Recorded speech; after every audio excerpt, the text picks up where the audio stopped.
Ladies and gentlemen, welcome to the first qualifier to the Speed Chess Championship 2023. I'm your host, Grandmaster Benjamin Bach, and today we will find out who will qualify to the Speed Chess Championship. So, well, actually not today. Today is the Swiss portion of the event. The top 8 will qualify to tomorrow's knockout, and the top 4 will qualify to the winner's bracket of that knockout portion, and 5 through 8 will qualify to the loser's bracket. So if you're in the loser's bracket, you only have 1 life left, but if you make it to the winner's bracket, you have 2 lives, so to speak.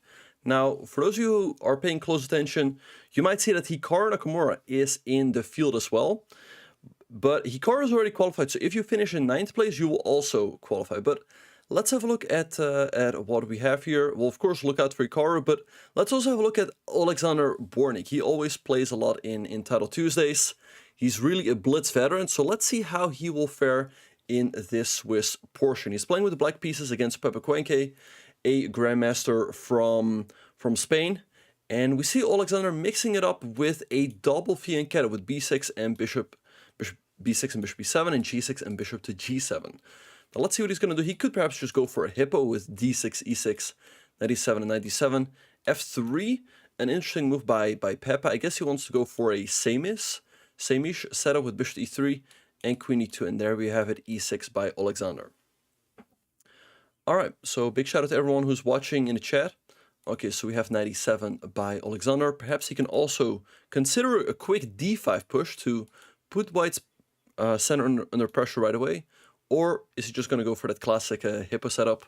Let's find out pretty soon. I can also see that Alexander, he's streaming right now, so also feel free to check that out. Okay, so we have to move d5 by Pepe, getting more space in the center.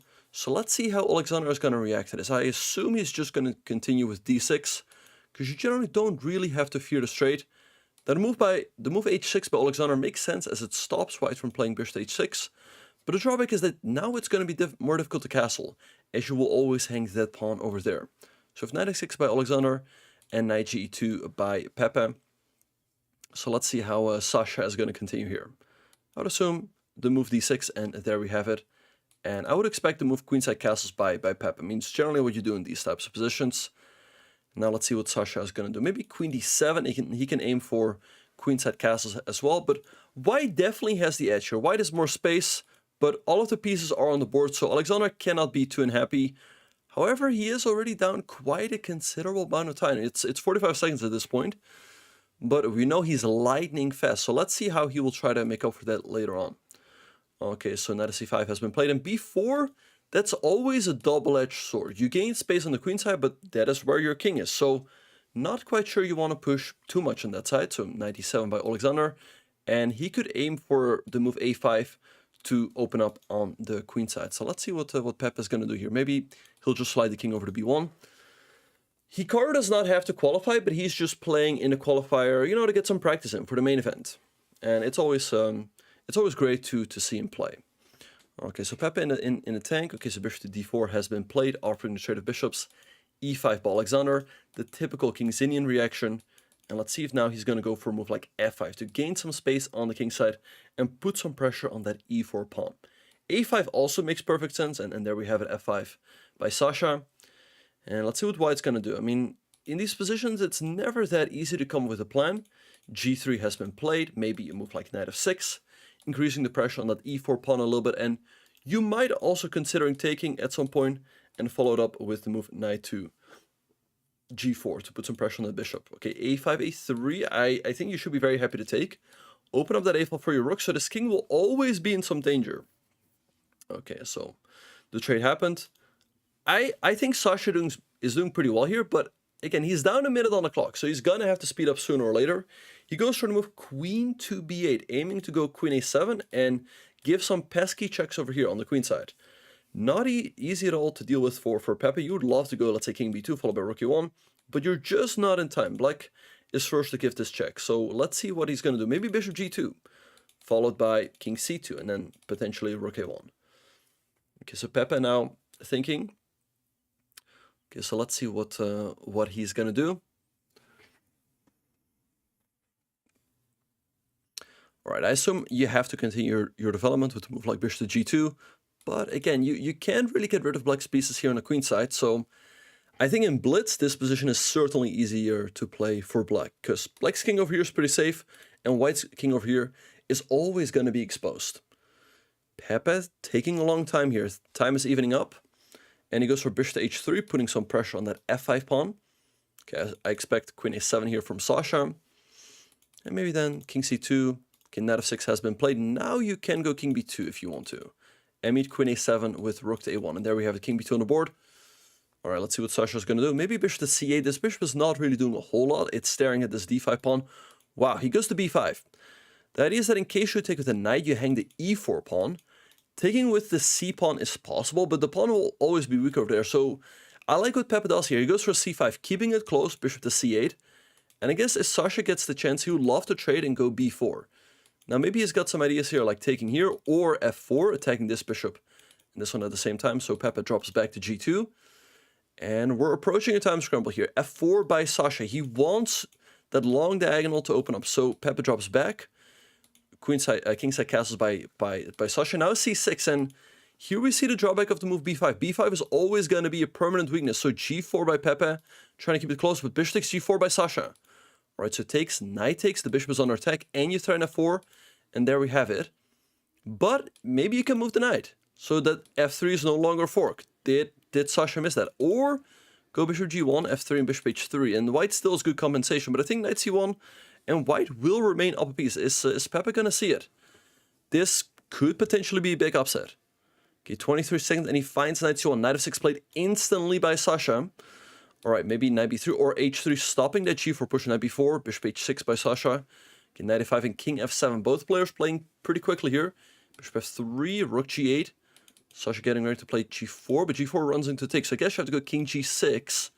He's hanging this pawn though. Sasha is in trouble. Rook g1 by Pepe, maybe queen c8, targeting this pawn over here. Goes queen e8, okay, maybe you just take. King c2 played, also looks fine. King h7, he really wants to get that g4 push in. Can he do it? Okay, rook c8 to defend the pawn. Knight c3, queen g6. Further preparing that push. Okay, there we go, we finally have it on the board. But for now, the g pawn is pinned to the queen on g6. So I guess he might have to move it first. It's 13 seconds for Pepe, and 20 for Sasha. Okay, g3, you drop the bishop back. Looks pretty good still for Pepe. I guess b5, the pawn is under attack, and there we have it. Knight g6, bishop f3, the knight hops to h4. But these pawns are nicely blockaded. Okay, takes queen g6, putting some pressure on his pawn over here. So rook e1 has been played, rook a8. Pepe doing well here. Rook a1, okay. Take, and g2 by Sasha. He's pushing that pawn down the board. Okay, rook g1 to stop it. Very tense game here. A loss is not the end of the world yet for Sasha, but you don't really want to start off your tournament that way. So let's see what he's going to do. Rook g7, bishop e1, excellent move. Knight g4, trying to hop into e3, maybe knight d1 to stop that.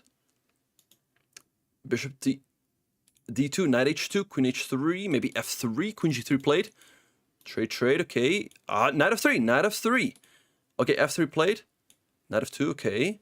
Knight g4, he wants to get rid of this knight so he can push this pawn through. Bishop e1, but bishop e3. And Sasha has turned this one around, and white's going to lose the full rook. Sasha is going to win this first game. Quite a turnaround, but we know what a tricky blitz player Sasha Bornik is. So he wins his first game, and let's have a look at some of the other ones. Okay, so like I said before, Hikaru is playing in this tournament as well, and he's won his first game. All right, so let's see. We also have Chess Panda, Yangyi, but this position is a fortress for black. A disappointing start for Yangyi, one of the top seeds in this field. But there's no way to win. If you go bishop f6, black just ignores it with king g8.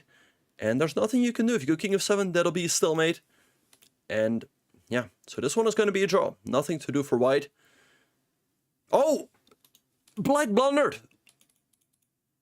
It's over. Wow, black, did he pre-move there?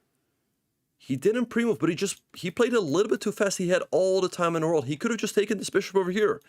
Because if you take, this is a known king and pawn drawn endgame. But he played king h8.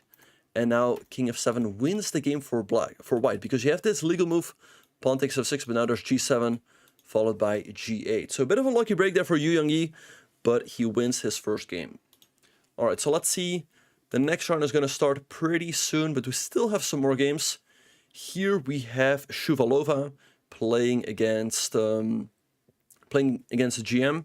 This one should be a draw, and there we have it. And we also have Durarbayli, who's trying to win this endgame with a bishop and knight versus a rook. Should be a draw, but definitely white who's pushing here. Let's see, okay, bishop d3, maybe you go after this pawn, I guess perhaps a5. But the moment you go a5, a6, black can actually give up their rook for the knight. Bishop d3, rook c1 check. This one should be a draw, but is black gonna hold it? It looks really difficult for white to make progress here. a6, now again, you can give up your rook for the knight. Check, bishop d5, the only way to play on. I think maybe you can even sack the rook for the bishop, if I'm not mistaken. Okay, the knight wants to go to c6, I guess you move the king over. Just make sure you don't hang the rook to discovery. Okay, check, king c7, knight f6, okay, rook f5. This one should end in a draw, but Durarbayli is going to push for the win. King c6, okay, rook h5, there we have it. Knight d6, you can go rook h6 and you can give up your rook for the knight. Is he going to do it? Gives a check over there. Again, I don't really see a way for white to make progress, but if you can somehow swing that knight around a c6, okay, knight d4, rook d2, don't do that. Check, king c6, rook h2, knight d4, check. Okay, check. Okay, check. Block. Yep. Okay, knight c6 is coming now. Wait, this is starting to get tricky. Bishop c8, bishop d5, king here. Wait, what do you do here? What do you do here? Check, there's mate. What is the move? Rook h5, he finds out. 95! 95 was checkmate. He misses it. Bishop b4, rook f4. You have to, okay, not rook f5, 95! And it's checkmate. Wow. What a game. I think the move black had to play is rook c4. You cannot take the, or you can, but it's still mate. But yeah, you see that with seconds on the clock, anything can happen. Rook f7, by the way, also still a possibility. And we are off to round number 2. Okay, so let's see what is happening. Let's have a look at Vidit. Vidit had an amazing run in the Chess World Cup, but he got knocked out in the quarterfinals. And right now he's playing against Durarbayli, a strong grandmaster from Azerbaijan. Okay, so Vidit playing the English opening, and we have a symmetrical English with both players just copying each other. a3 has just been played by Vidit, so let's see what Durarbayli is going to do here. He could very well just copy with the move a6. Black can also take on d4, you can take on c4. Many options here, but Vidit already taking a slight lead on the clock here. It seems that he's probably still in his preparation, or he's looked at this at some point in time, but Durarbayli perhaps not. So let's see what he's going to come up with. Oh, let me... Alright, so here you guys can see the leaderboard. We have Bornik in the lead, Vidit. I do not see Hikaru, but Hikaru did win his first game, so I wonder if he dropped out of the tournament. But yeah, those are the standings we are having right now. Again, you want to make it into the top 4. If you make it into the top 4, you qualify to tomorrow's winners bracket, to qualify to the Speed Chess Championship. If you come 5 through 8, you will qualify to the losers bracket, and so you will only have 1 life. But at the very least, you want to make it into the top 8, but top 4 is even better. Alright, so let's see what we have here. Vidit having a nice space advantage on the queen side with these pawns on c5 and d4. But can Durarbayli break with something like knight takes d4 followed by e5, forking the knight and the bishop, taking advantage of the fact that he is already castled and white's king is still in the center. Let's see if he's gonna go for it. Alright, yeah. Let's have a look.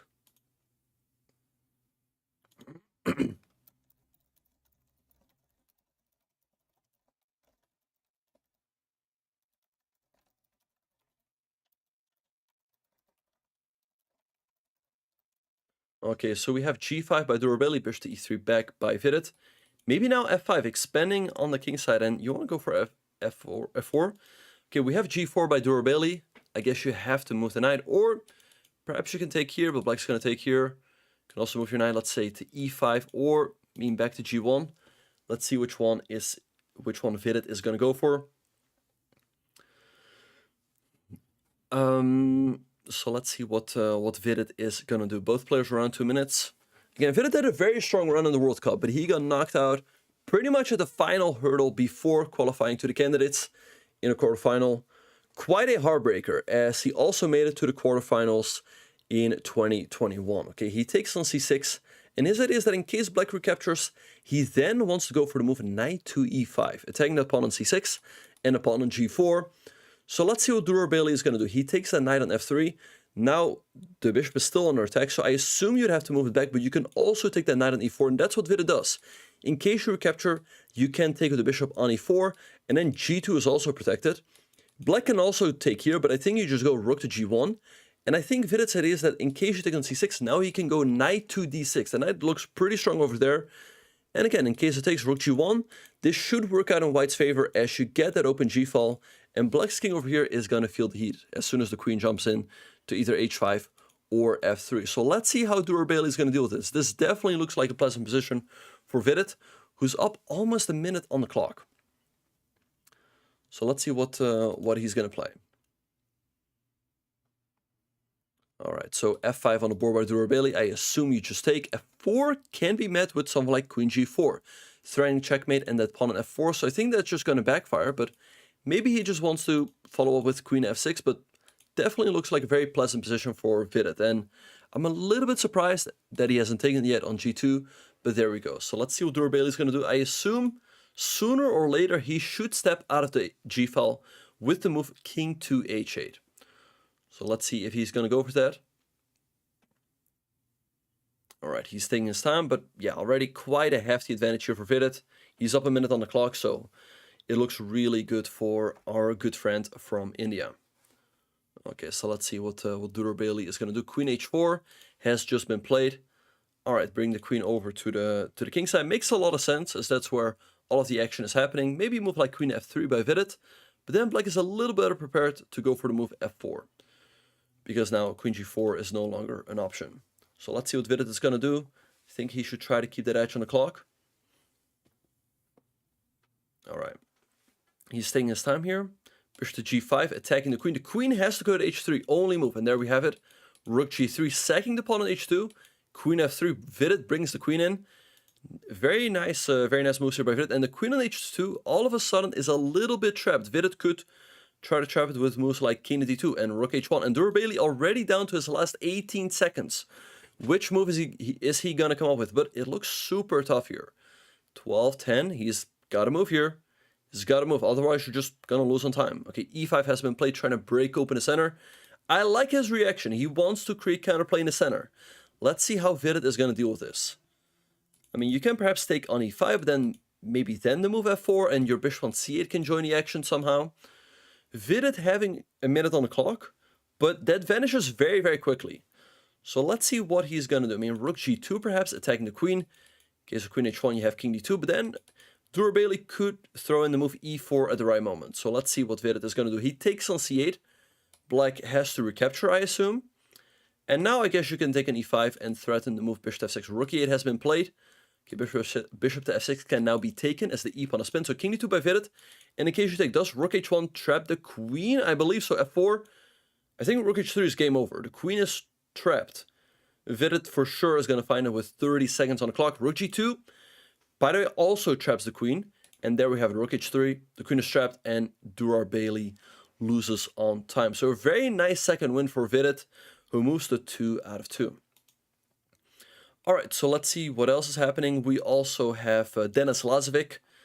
Really I mean, I wouldn't call him a veteran as he's still extremely young, but we always see him in Title Tuesdays, the Champions Chess Tour. We saw him in the Global Chess Championship. So he's a really strong online blitz and rapid player. But right now he's playing actually a veteran, Alexei Dreyev, who is playing with the white pieces. White is down a pawn, but look at these knights over here. They're super cramped.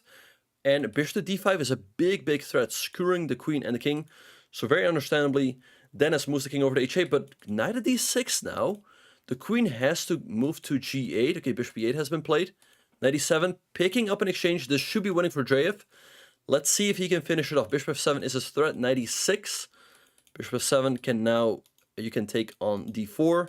You can take here, bishop takes e6, maybe queen e3 or so, bishop g6. White should still be winning here, as black is completely tied up in the corner. Rook e8. Okay, and I don't see how Denis is getting out. Bishop d7, rook d8, followed by queen a8 and c3. I guess you just take that with the queen. You don't want to take it with the pawn and give black a passer. And something like queen c5 just looks like lights out. And there we have it, a very dominant performance by Alexei Dreyev. And look at how many points he won with that win. He won 62 points. And that tells us that he doesn't play a whole lot of online blitz, but he shows that he's a very strong player because he takes down Dennis Lasvik. All right, so let's see what else we have. We have Ming Lei, who just won his game against Elsa. And we also have Chess Panda, Yangyi pushing for the win, up a pawn in this queen endgame. This should be a draw, but it's never easy with seconds on the clock. And now he's able to move that king off the board. I think that's definitely progress for black. I think Yangyi is going to win this game. I think it's going to be too difficult for white to defend with only seconds, and it's so easy to blunder here. F4 or check there, king here. I like the queen on e5. You want to keep that queen centralized. So maybe some checks. Okay, he moves the queen back. Queen e2 check, king e6. Okay, queen f... Okay, he's hanging that pawn. I think white should have taken. He didn't. Queen f2. Okay, do not check. Okay, queen a7. Check. And now king d5 again, but queen d4. Okay, king e4 or queen e6. Check. King e4. Black certainly making progress here. King e5 and king e4. All right, queen g3, f4. And he starts pushing that pawn down the board. Check, king f5. Again, this is super difficult for white to defend with only seconds. Queen e2. Maybe another check. And I guess at some point you just push. Maybe he's going to do that now. Okay, a5. Okay, check, king g4. Just have to make sure that your king does not get trapped in a perpetual. But that doesn't seem to be the case. King g3. Maybe after check you go queen g4. You give up that pawn, but you go all in on your f-pawn. King f3. Okay, check. King f2 now. Check. King g3, queen e3. Okay, but now you go f3. And the pawn slowly but surely is pushing down the board. King e2. It looks super tough for white to hold. a4 maybe, in case you take, there might already be queen b3. You pick up all the pawns to check, and this should be game over. Queen d3, queen d2. And you trade off the queens, and that's all she wrote. All right, so Yangyi also wins his second game with the black pieces and moves to 2 out of 2 as well. All right, so let's have a very quick look at the standings. Let's adjust the scene real quick. Give me just a second here. All right, so as you guys can see, there's still quite a few players on 2 points out of 2 games. We have Incognito Knight, I don't know who that is, but we also have Hikaru, we have Alexander Bornik, we have Yangyi, our good friend Jose Martinez Alcantara, we have Aram Hakobian, we have Ranik Sadwani, and Dimitri and Draken. And since Hikaru is playing as well, you need to actually make it into the top 9, because Hikaru already has a spot, or top 5 if you want to make it into the winner's bracket. All right, so, but round number 3 has just started, so let's have a look. Let's have a look at this one. We have Jose Martinez playing against Vladimir Kramnik, the former world chess champion. So Jose playing with the white pieces here. He goes for a setup, keeping all the pieces on the board. And he's got this pawn at e5, which is both an asset, but also a little bit of a liability, as it can always be a little bit weak. So let's see what Kramnik is going to do. Maybe knight at g6 to target that pawn, but you can always still defend it with rook to e1. And the same can be said about the pawn at d4. It's a little bit cut off from black's chain, so maybe Jose can attack that pawn later on. Or, you know, move his knights around with knight d2 to c4. So let's see what he's going to do. He goes knight a3. Kramnik could take here and give white double pawns, but Jose would get the bishop there. And, you know, the more I look at it, the more I'm starting to like white's position. Jose can go for plans like h4 and h5, followed by even potential h6. That's right up his alley. And I'm telling you, he's going to go h4 here. He's going to go h4 or something like rook b1. But he's definitely going to push the h-pawn down the board at some point. If you get that pawn to h6, it's always going to be super annoying for black. You don't really want to go g6, and there we have the move h4. And very understandably, we have to move h6 by Kramnik. He doesn't mind allowing h5, but he doesn't want to allow that pawn all the way up to h6, as then he will have to permanently weaken his dark squares around his king. Alright, so bishop to d2 by Jose, slightly improving the placement of his bishop. And now let's see what Kramnik is going to do. Maybe something like rook f8, improving the rook, or queen to b6. He wants to go to a6 and target that weak pawn on a3. h5 by Jose. Knight g7 has to be played, and g4 pre-moved by Jose. If Kramnik had played the move knight f4 here, he would have won the game. But he played knight g7, and knight at d5. Now Jose can break with g5. Is he going to go for it? Again, it's right up his alley, so I would not be surprised at all. He can also throw in the move rook to b1, attacking that queen, but something tells me he's just going to go for it with the move g5. So let's see what he's going to do. But either way, I think he's got a nice position to work with in this blitz game. Also, oh wait, g5, knight c3 has been played. The board was not updating. Takes. And again, now he still wants to go for the move h6 to try to break open Kramnik's king side. So let's see what Kramnik is going to do. He goes for f6, breaking himself. So you can take. But then black can continue with a move like e5, opening up that bishop.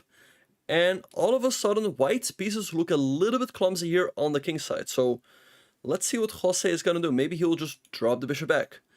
We've got a very exciting game here on our hands. Bishop to h4 has just been played. Maybe Kramnik will take the opportunity to take and trade off some pieces. Okay, we have to trade on e5. But look at the clock. Jose up 40 seconds. And we know what a tricky player he is. So let's see if he can use that time advantage to his advantage. Alright, so rook to c5 and rook to e1. Let's see what Kramnik is going to do. He trades off one pair of rooks and goes queen to d6, attacking that rook. I guess queen to e1, keeping that rook over here. And Jose certainly has some attacking potential. If you take, I mean, there might be moves like rook takes e6, h6 is there.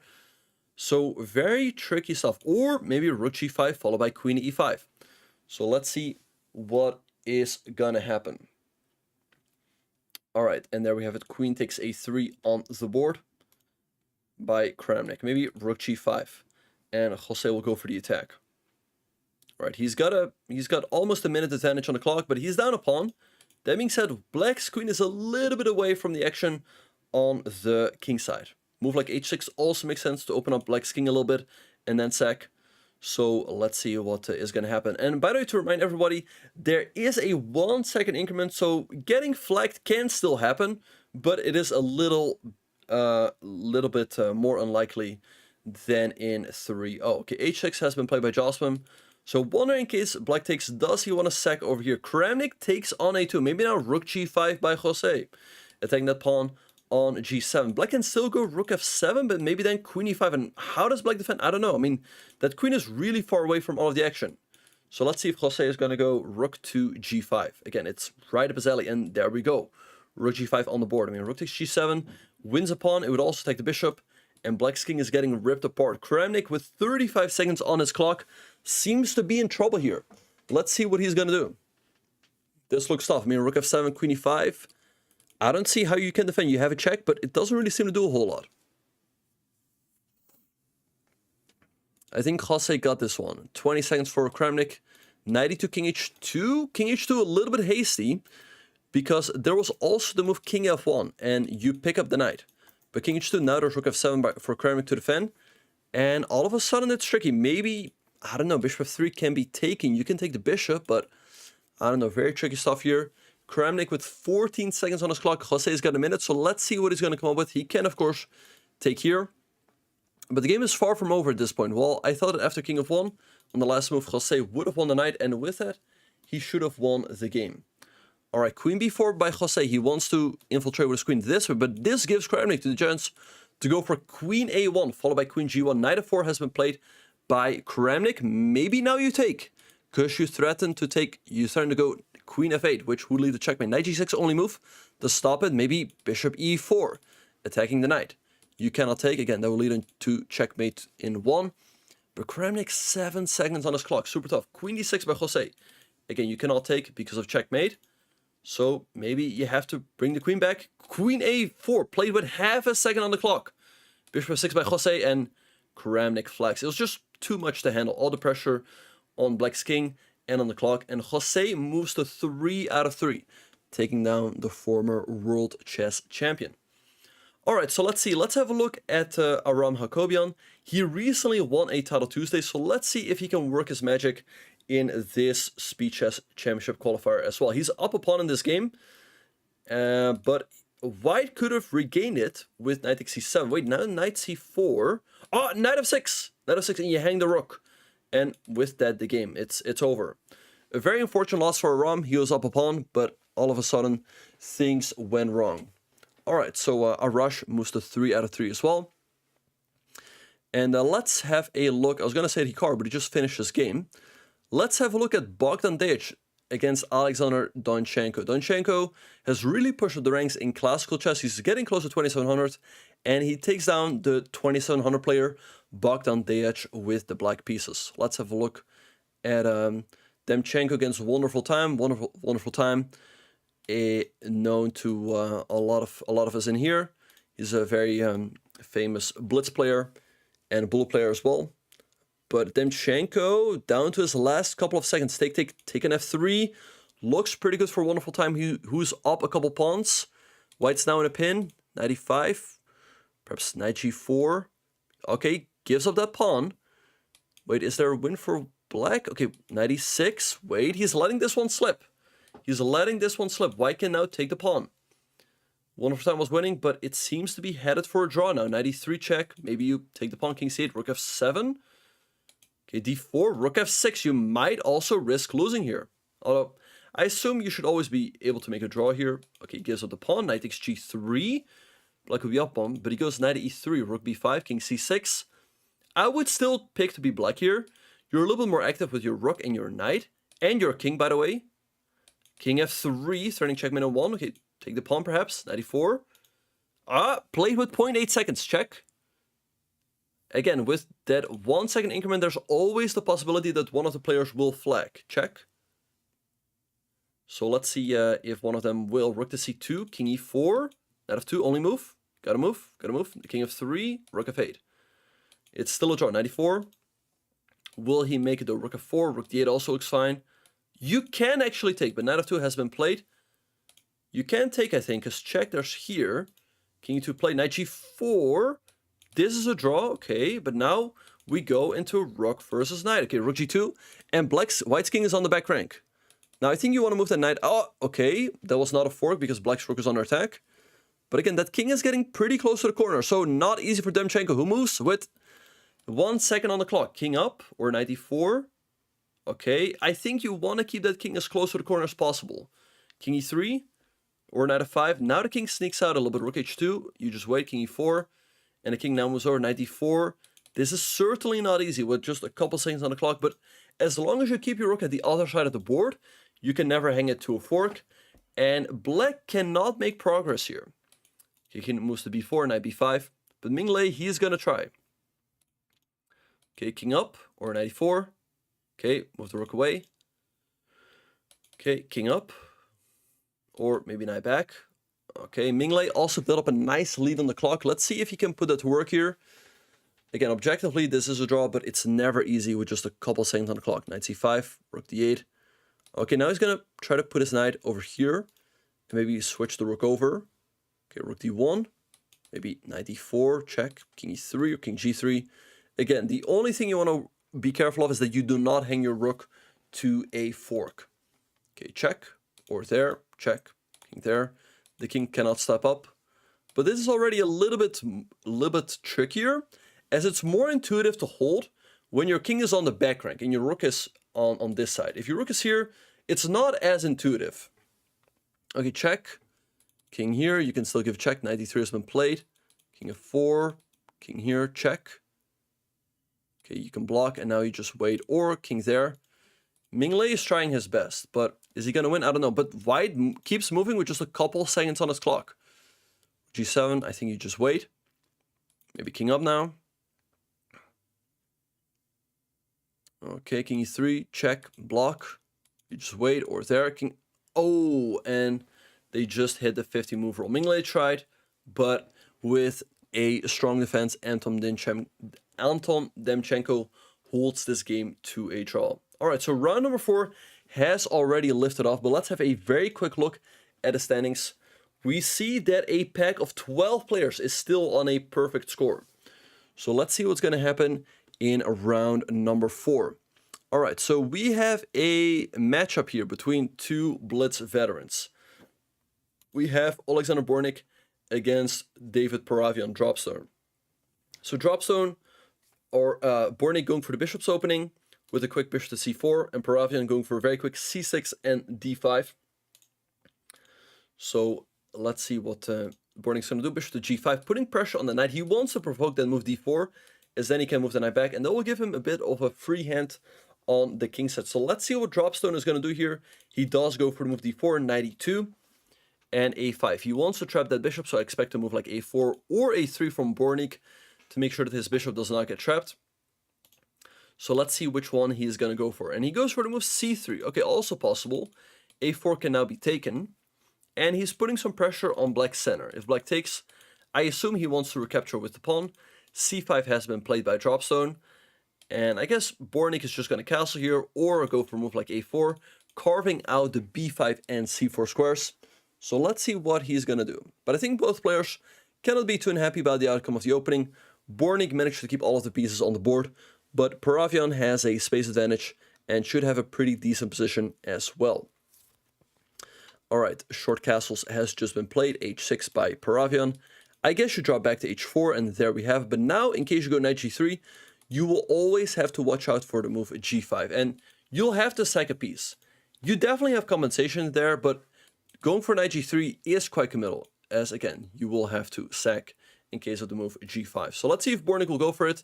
He can also trade on d4 first, maybe move rook to c1, and that's what he does. Pawn takes and rook c1 on the board. Maybe bishop to d7 by Paravian, just continuing his development.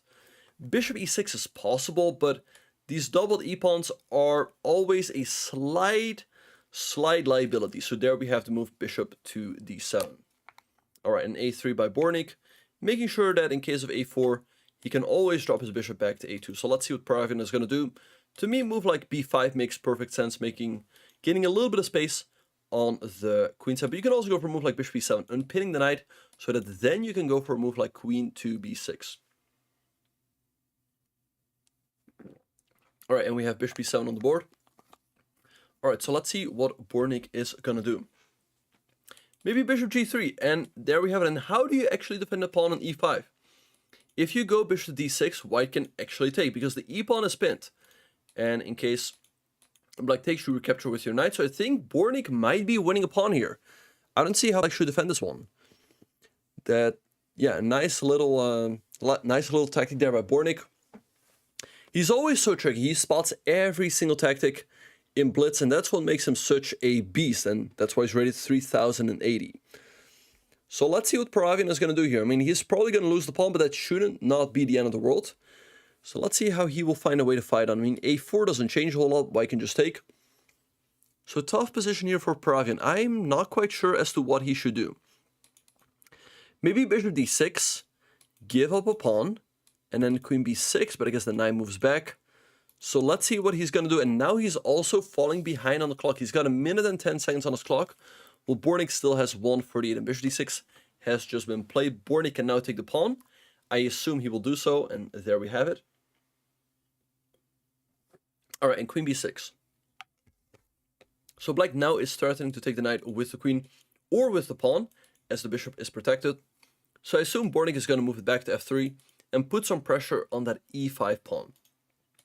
You can also go to f5 and pretty much encourage black to give up his bishop pair. So let's see what he's going to do. He goes for knight at f5. Okay, I assume Paravian is going to take. And then maybe go a4 and take on b2. The a3 pawn is likely going to fall as well. So black should have pretty decent chances to hold there. And we see the trade in f5. a4 on the board as well. Bornik probably is going to take that pawn. And then Paravian is going to take on b2. I guess you can probably pre-move this move, as white doesn't really have a move with his bishop that would hurt you. So let's see what Bornik is going to do. He can decline the pawn sacrifice, but he can also just take it. But either way, black is going to take here. And the a3 pawn is also going to fall. So I think Paravian, he managed to find a good way out of this. Like, he's not going to go down a pawn. And he's still doing pretty alright. So let's see what he's going to do. Okay, Bornik down to 45 seconds. He takes the pawn. Queen takes b2 by Paravian. Okay, maybe bring this rook into the game. Although, again, black can take here. d4, taking advantage of that pin along the diagonal. Rook to d8. Good move by Paravian. In case of white takes, you can now just recapture. And again, it's starting to look pretty even. But let's see what Bornik is going to do. Maybe something like bishop to b3. In case you take, you can trade and go rook to c7. Black can perhaps take here, But again, he still has that bishop pair to work with, but he falls below 20 seconds. Not a big deal for Bornik, but hey, everyone makes mistakes when they're low on time. 12, he's got to move here. He takes an e5, okay, bishop takes e5. Maybe he wants to go queen to b3 and simplify the game. Okay, trades on e5 and queen c2 pre-moved. All right, so he's keeping his extra pawn for now. Let's see what Paravian is going to do. Maybe move like queen to f4. Attack that bishop so you can get that pawn on a3. So let's see. Black should be doing all right here, but white might potentially get some pressure on that pawn on f7. So let's see how Bornik will try to do so. Thanks, by the way, to Chess Surf for the raid with 19. Welcome everyone to the channel. Hope you guys are having a fantastic Monday morning or afternoon, wherever you are. Okay, queen e4 has been played. A good move. And we see the trade, bishop to c2, knight c3, threatening a fork over here. Okay, black takes here. And I think, if anything, black is better here. White has these double pawns, and black has this b pawn, which can now push down the board with b5 and b4. Not easy for Bornik to hold this. 6 seconds. 6 seconds. He's got to move. 4, 3, bishop b4, b4. Black's moves are also super easy. Bishop to c6. Okay. All right, let's see what Paravian's going to do. He definitely has the edge here. Rook a6 attacking the bishop. Bishop moves back to f3. Maybe rook b8, putting that rook behind the knight. g4. Bornik expanding here on the king side. And again, it's not that easy to push, because if you do so, you'll hang the knight. Rook e8, h5. Okay, maybe you just take, or g5. Bornik takes rook e5. Okay, rook e4. Bishop f3. Take on h4. Paravian definitely having the edge here. Let's see if he can put this one away. Rook e1 check, king of 6, rook d7. Wait, but now b3. The b pawn is free to move. Is he going to push it down the board? b3 on the board. Okay, rook e7, rook c7. Okay, maybe b2. White has to take. And black goes up the exchange. But can he win? White has a couple of pawns. And all of the pawns are on the same side of the board. And these checks are pretty annoying to deal with. Rook f4 though. Rook f4. Wait, rook f5. This looks very good for Paravian. Rook b3 or rook b2. Bornik now is completely stuck on this side of the board. King h6, nice move. f6.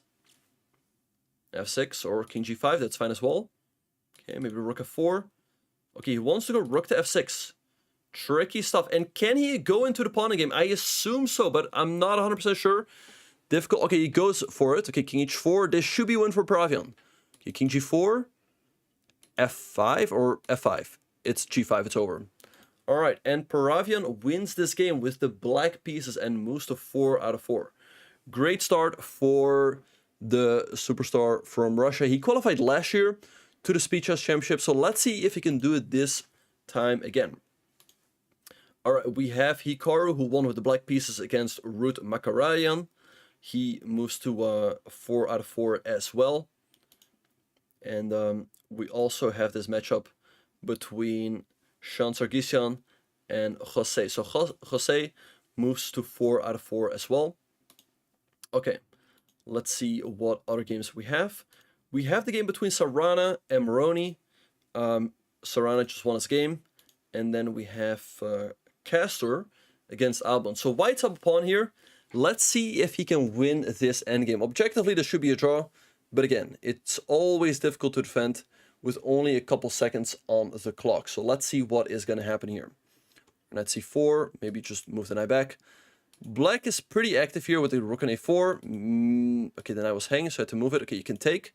He gives a check. Okay. Again, I think you should just take the pawn. Yep. Rook c6, tricky move. The knight has to move. Check, king a4. And black should be doing quite fine here. Rook c2, maybe c5, but that c pawn is going to push up the board. Bishop e5 perhaps, bishop e3. Okay, king e4. Rook c4, king d5 or king d3. King, okay, king e5. Move the bishop. White definitely the one pushing here with the further advanced pawn. But objectively, this should be a draw. Okay, king e4. Okay, move the bishop. Rook c2, okay, knight c3, also fine. Rook d3, okay, do not push. There are quite some forks here. Knight d5, oh, no! He walks into a lost king and pawn in game. Oh, all of a sudden, it's just completely lost for black. And it's just over. So Castor is going to win this game and move to 3 out of 4 points. And there we have it. Yeah, this one is going to be over any moment now. This is, by the way, the last game of round number 4. So let's have a very quick look at the standings. We see that after 4 rounds, there are still 6 players on 4 out of 4. We have Ranek Sadwani, we have Jose Martinez Alcantara, we have Hikaru Nakamura, we have Dropstone, we have Gara, and we have Alexander Donchenko. But once again, keep in mind, you guys, you want to make it into the top 4, then you make it into the winner's bracket for tomorrow's knockout. But making it into the top 8 is good as well. But since Hikaru is playing, finishing in 9th place or in 5th place is good enough as well. So we see here that Yangyi, Alexander Rustamov, and FGH SMN are still very much in the running.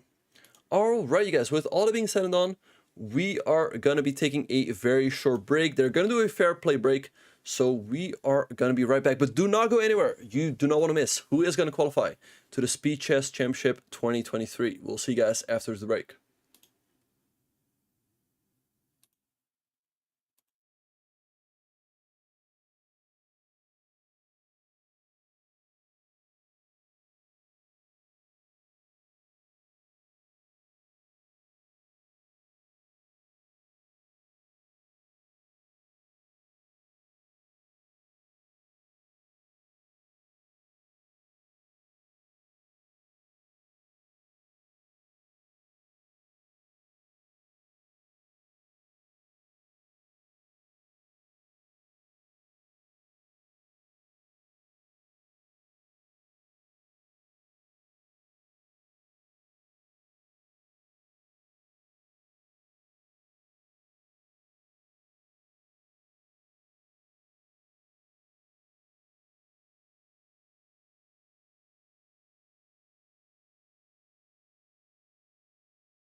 Welcome back, everyone, to the Speed Chess Championship Qualifier to the 2023 Championship. Alright, so here we have Hikaru Nakamura playing against David Paravian. They actually played in round number 1 of last year's main event, and I think Paravian cannot be too unhappy about the outcome of the opening. We have a bit of a reversed Grunfeld here, with Hikaru having the double fianchetto, and black has the center, white has some pressure against it, but I think Paravian should be doing perfectly fine here out of the opening. So let's see how Hikaru is gonna try to work his magic here. Okay, so castles by Paravian. Let's see what Hikaru is gonna do here. Maybe a move like knight c3, but it feels like black should be able to hold on to his center with moves like rook d8 or bishop e6. Now the question is, can Hikaru take? He just goes for e3, but I would think after something like bishop e6 followed by rook c8, black should be doing pretty fine here. Bishop g4 has just been played, attacking the queen. Queen e2, maybe rook ac8, and there we have it. And again, taking this pawn is always super risky as you run into this pin on the d-file. And I guess there are moves like bishop to f3. So let's see what Hikaru is going to do. Maybe move like rook ac1, but sooner or later I would think that Paravian is going to go for the move d4. And hey, why not right now? I mean, in case white takes, you can recapture with the bishop, and there we go, d4 is on the board. Okay, now bishop takes c3 is a big threat, so you're going to have to deal with that one way or another. Maybe queen e1 has to be played here by Hikaru. He goes knight b5. Okay, putting some pressure on the bishop. Maybe something like bishop c3. He's just looking to go queen c2, but Hikaru definitely under some pressure here right out of the gate. Okay, so Paravian takes on c1. I assume you take with the rook or with the queen to finally get out of the discovery. Now maybe bishop e6, and since that rook is away from f1, black can try to pressure that pawn on f2, maybe with moves like e4, e3. Let's see what Paravian is going to do here. I mean, to me, bishop e6 looks pretty natural. You want to keep the tension on the f2 pawn. Takes on b2, a timid decision in my humble opinion. Maybe now e4, followed by e3, or something like h6. But it feels like Hikaru, at least now he's no longer worse. So let's see what is going to happen. He goes a6. Okay, I assume the knight jumps back to c3 or to a3. From where he could go to a3, to c4. I actually like the one. He goes knight c3.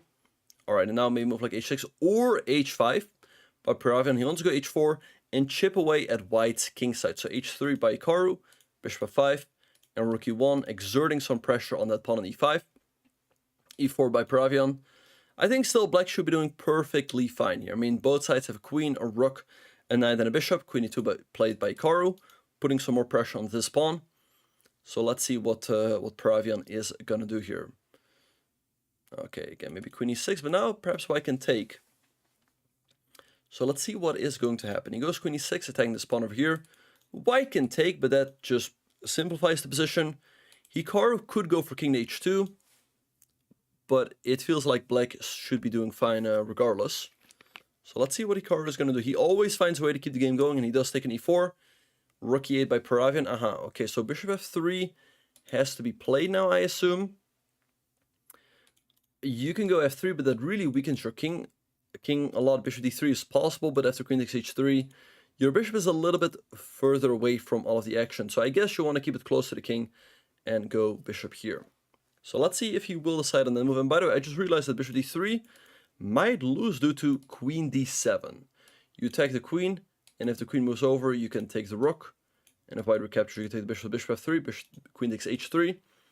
But now, after Hikaru moves the queen, I think he cannot be too unhappy, as he has that majority here on the queen side. h4, bishop to g2, queen g4. I guess you take, but you recapture. Again, you have the majority on the queen side that you can work with. The pawn on a6 can always be a little bit weak. But look at the clock. Paravian up 45 seconds, and Hikaru's king is a little bit exposed. So let's see if maybe black can get some chances. Let's see what Hikaru is going to do. Maybe queen a5 looked like a good move. He goes queen d2. Alright, so let's see what black is going to play here. Hikaru wants to give a check, maybe go back, and then pick up this pawn. But certainly not an easy position for white to play, as he is down on the clock. Maybe knight h5 to f4. Makes a lot of sense. Moving that knight into the attack to go after white's king. Let's see what Paravian is going to do, but he's taking a lot of time here. He should try to keep the time advantage. So let's see what he is going to do. Queen g4 also makes perfect sense. He goes for g5. Wow. Expanding on the king side, but that also weakens his own king a little bit. And now queen d6, attacking the knight and the pawn. I don't know. Okay, maybe knight g4 or knight h5. I do not really like this move. It feels like this weakened the black king a little bit too much. Knight g4 has been played. You can no longer take, as it hangs the pawn on f2. But, you know, you can make a move like queen d4. Defending the pawn, centralizing the queen, keeping the tension on the knight. And then, you know, you can still slowly but surely expand. Queen d8 check has been played. I assume he wants to play queen d4 with a check. And there we go. But now, black can move his king up the board a little bit with king g6 or f6. And there we have it. And I assume Hikaru is going to go for a move like b4, fixing that pawn on a6. So black can no longer go here and put the pawn on a dark square. The pawn now is stuck on a light square. So Hikaru can always attack it with his bishop. Not with bishop f1, by the way. Wait, but now you can trade and go bishop e7. Wait. What is Paravian planning to do here? He's going to lose a pawn. And Hikaru is going to have two passers. So this looks very difficult for black to hold. So let's see what he's going to do. Alright, 26 seconds apiece. I guess, I mean, knight d3 just runs into a3. This looks tough for Paravian, who is now below 20 seconds. He gives up the pawn on a6, but moves his king closer to the queen side. Hikaru can now move up his own king, and that's what he does. He wants to go king h3 and try to eat the pawn on h4. King d5, king h3, not easy at all. Paravian down to 12 seconds. He goes king d5. Okay, a4, Hikaru pushing his pawns on the queen side. Knight g4, bishop e2 now, and the knight has to move again. Knight g4, although you have h3, a5 by Hikaru, h3 maybe, and h2, but actually white could take. h2 you can take, you can take as the bishop covers the h1 square. Alright, so nice win here by Hikaru. He wins his 5th game and moves to 5 out of 5. So let's see what's happening. We also have Jose against Alexander Donchenko. They recently fought out an epic game in Title 2 so that Johnson managed to win after like 219 moves. But perhaps Donchenko is getting his revenge here. He's up a knight here, and this d4 pawn also looks pretty weak. But you can never count out Jose. He's always going to come up with some tactics. But he's down a full knight here. Okay, queen e3. And Donchenko moving in his knights here. Queen b4, maybe queen c3, offering the trade of queens. Okay, queen f3 now. Okay, and there goes another knight. And black's king is perfectly safe over here. Jose down to his last second. I think Donchenko is going to win this game. Queen f3, and you can start a checkmating attack. He moves his king up the board. And Alexander Donchenko beats Jose with the black pieces and moves to 5 out of 5. Alright, so let's see what else we have. We also have the game between Bornik and Alexander Rustamov, but Bornik up 3 pawns is going to take this one and move to 4 out of 5. Alright, so d2, you hang the rook, but you get another queen, so it's all good. Okay, rook h2 maybe, or king f3. Everything is winning, obviously. And so Bornik wins and moves to 4 out of 5. Alright, let's see what else we have. We have this game. This game ended in a draw. Then we have... Alright. Okay, so I think we still have a couple more games, but let's have a very quick look at the standings. We see that there are still 3 players on 5 out of 5. We have Hikaru Nakamura, Gara, and Alexander Donchenko. Then the only player on 4.5 is Yangyi, and then we have a big pack on players on 4 out of 5, including Ranek Sedwani, we have Jose, we have David Paravian, we have Andrejkin, and we have Alexander Injic. But let's have a look at this last game of round number 5, which ended in a draw as I just tuned in. Alright, so round number 6 is going to start any second now. I guess Hikaru is going to play either Gara or Donchenko, and Gara or Donchenko is going to play Yangyi. Alright, so let's have a look. Let's have a look at Donchenko against Yangyi. Okay, so Donchenko opens the game up with d4, knight f6 by Yangyi, c4, e6. And Donchenko wants to go for his beloved Catalan opening. Alright, so bishop e7, one of the more solid lines by Yangyi. And Donchenko goes knight to c3. Alright, so I also played this line recently. The idea is that in case black takes on c4, you want to go for knight e5, c6, and a5. And actually, this is the line that I faced, a3, by Donchenko. He gambits this pawn on c4, knight bd7.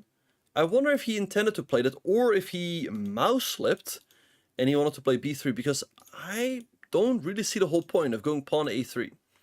Okay, bishop a6 by Yangyi, putting some pressure on this pawn over here. I guess maybe you have to defend the pawn with a move like knight to d2. That would also prepare the e4 push, and there we have it. Okay, so rook to c8. Maybe e4 now by Donchenko, expanding in the center, and there we go. So let's see what Yangyi is going to do here. Maybe move like c5, breaking back. I mean, I guess if you take, white should be better. Yangyi goes pawn to b5. So let's see what Donchenko is going to do here.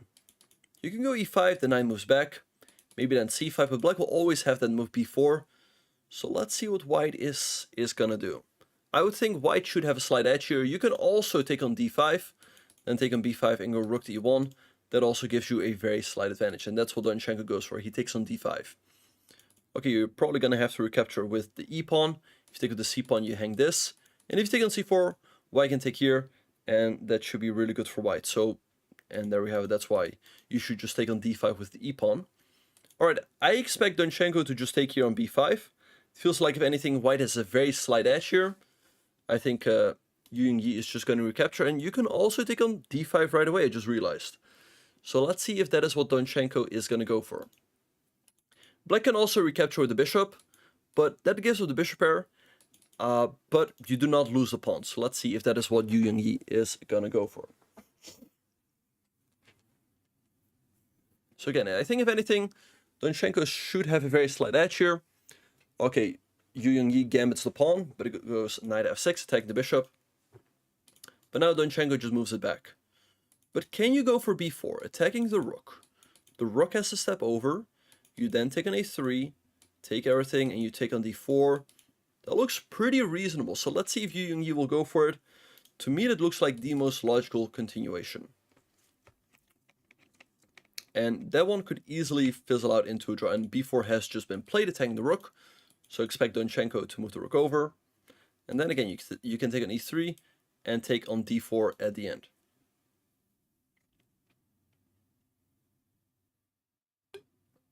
Rook e1 by Donchenko. Okay, I assume now you take on a3. And you take on d4 at the end. Let's see if that is what Yangyi is going to go for. Okay, takes on e3, white recaptures. Takes again. I guess he's now going to take on d4, and there we have it. You can take an a5, but I mean, I guess maybe black just goes queen to b6, and black has a lot of activity for the pawn. White's a little bit, white's pieces are a little bit clumsy. So bishop to d3. Maybe he wants to go rook to c2, now that his bishop is covering that square.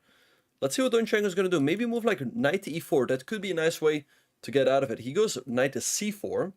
Okay, also looks pretty solid. You cannot take as the bishop is pinned. So you're going to have to make a move like rook to d8 first. Black still has pretty reasonable compensation, but white's up a pawn. And if Donchenko can hang on to that pawn, he can later try to put it to work in the endgame. So he goes knight to e5, putting some pressure on that bishop. Maybe you want to move your queen first, and then move the bishop later. If you move the bishop right now, then white can trade, and the endgame should be quite pleasant. Queen is a3, attacking the rook, but maybe now queen a1 by Donchenko, forcing the trade of queens. And he should have pretty good chance to win that endgame. So let's see if that's what he's going to go for.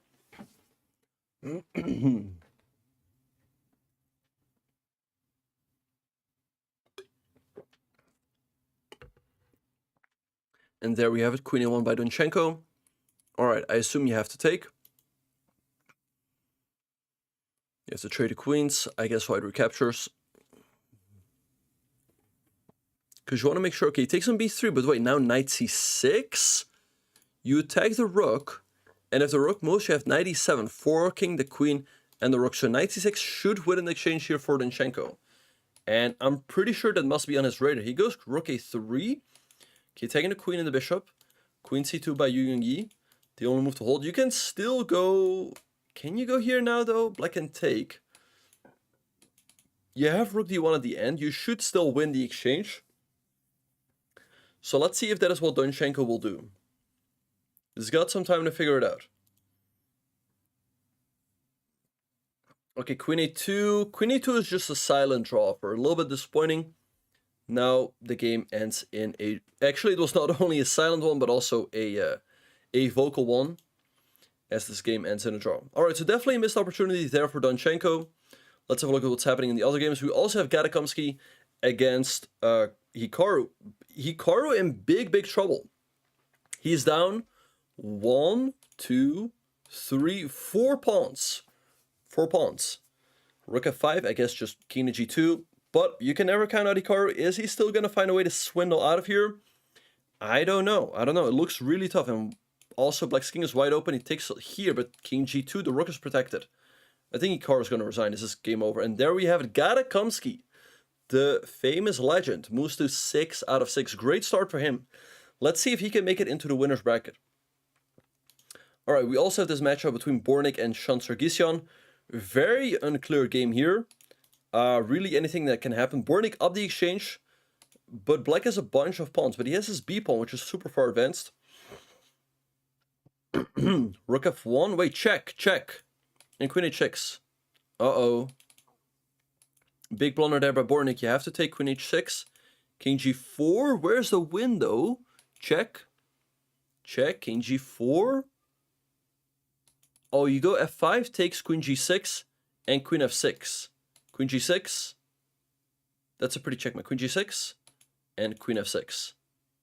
Alright, nice win there by Shan Sargsyan, who moves to 5 out of 6. And so let's see what else we have. We have Jose Martinez Alcantara playing against Kasparov.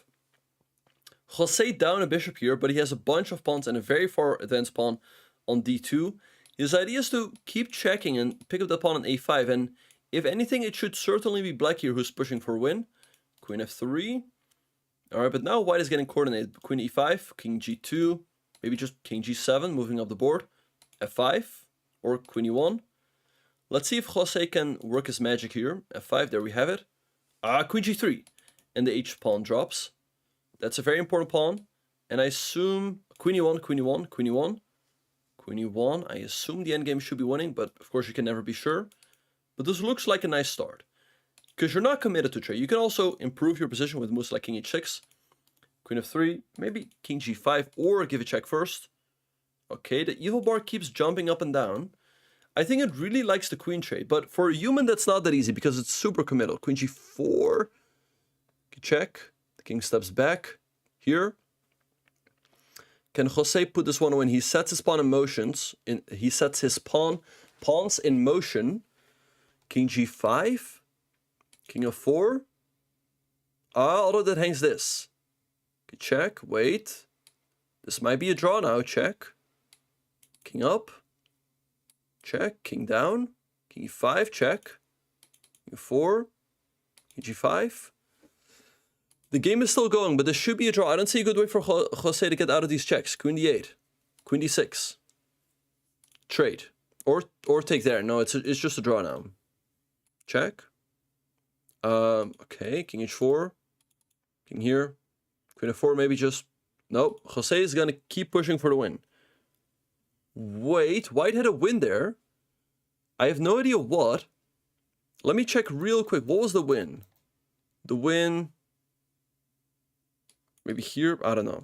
Okay, the game keeps going. Okay, there should be a draw now, but now Jose has to defend. King G7 only move. Queen F6. He's going to hold it though, I think. Shouldn't be too difficult. Check. Queen here. Just keep your queen close to your king and make sure you keep it on the dark square. And nothing bad should happen, but it's a little bit annoying. Check. Check. Okay. Maybe Queen F4, Queen E3. Check. Check. Check. Maybe Queen E3. Yeah, there should be a draw. King G5. Check. Or check there. Check.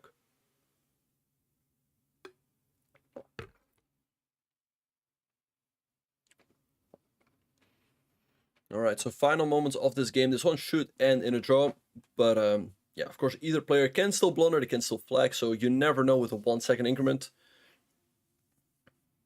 Jose moved there with 2 seconds. Check. Check. Okay, do not go queen h4. Yeah, that is fine. Okay, check. And check. Check. Yeah, it should end in a draw any second now. Check. Or check there and check. All right, and this game ends in a draw. All right, so very up and down game, with both players moved to 4.5 out of 5. But it definitely felt like Jose was winning earlier on. All right, we're up for round number 7. And let's have a look at Alexander Donchenko against our leader, Gara. Let's have a very quick look at the leaderboard.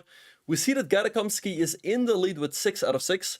Then we have Alexander Donchenko on 5.5 out of 6. And then we have Alexander Ingic, we have Hikaru, we have Yangyi, and Sean Sargsyan all on 5 points. All right, but we're off. All right, so Alexander Donchenko, again, going for his beloved Catalan opening. So let's see what Gara is going to do. Is Gara just going to go pawn to d5 or something like c5, inviting the Fianchetto Benoni? Bishop b4 also move. And Donchenko goes for knight to d2. So let's see how Gara is going to play here. He goes for d5, bishop to g2, bishop to g2. Important little trick here. Black could not have taken on c4. Let me point this out real quick. You cannot take here, because if you take, there's queen a4 check. And you also take the bishop, and in case knight c6, you remove the defender and then win the bishop. So Gara takes now, but this is a tricky line. Wait, did he already go wrong? If you recapture, there's knight g5. And you cannot block this checkmating threat, because if you go knight d5 to defend the rook, you hang mate. So he goes a5, but this has already gone wrong for Gara. Let's see if Donchenko can use this opening advantage and get a win here. But, you know, a5, a good move by Gara. In case white takes, you recapture, and then you defend the pawn on, and then you attack the pawn on d4, which is not that easy to defend. So let's see what Donchenko is going to do now. Now Gara wants to take on b5, because if you go knight g5 now, you can go rook to a6, as you created those squares by pushing the pawn off the board. So Donchenko takes en passant. Gara recaptures, I guess you take. Maybe bishop takes to defend this pawn over here. But I would think after castles, white should have a slight edge. He has the better pawn structure, and the pawn on c4 looks pretty weak. And there we go. Kingside castles is on the board. Now c5 by Gara. In case you take, now you can take on d4. So maybe you take on c5 first. That is what Donchenko does. Knight c6. Okay, now you can take. Let's see if Donchenko is going to do it. He plays that move. Maybe knight d4. Encouraging the trade of knights, he takes on c5. So let's see, maybe like knight e5, or let's see what Donchenko is going to do. Knight e5, solid move. In case you take, maybe then you take over here. And white then also has the bishop rank. In case you take here, I assume you should be able to take an e5 and get the advantage of the 2 bishops against the rook. You can also recapture, but to me, this looks better, taking the advantage of the bishop pair. In case it takes, you recapture the bishop, and the bishop on f3 defends that pawn on e2. So knight d7 by Gara, but I think now after something like queen c2, white is up a very solid pawn. That being said, queen c8, good move by Gara. If you take the pawn on e2, is tough to defend, because rook to e1 runs into bishop takes e2.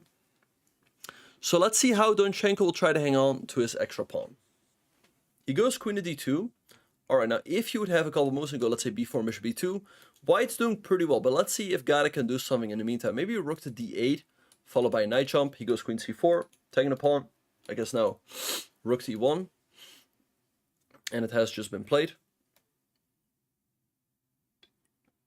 Rook c8 by Gara.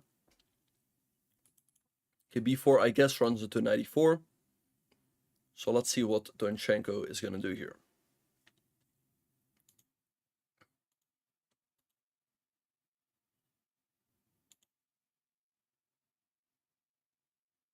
All right, queen f4 by Donchenko. He wants to get the queens off the board. Very logical decision. Let's see what Gara is going to play.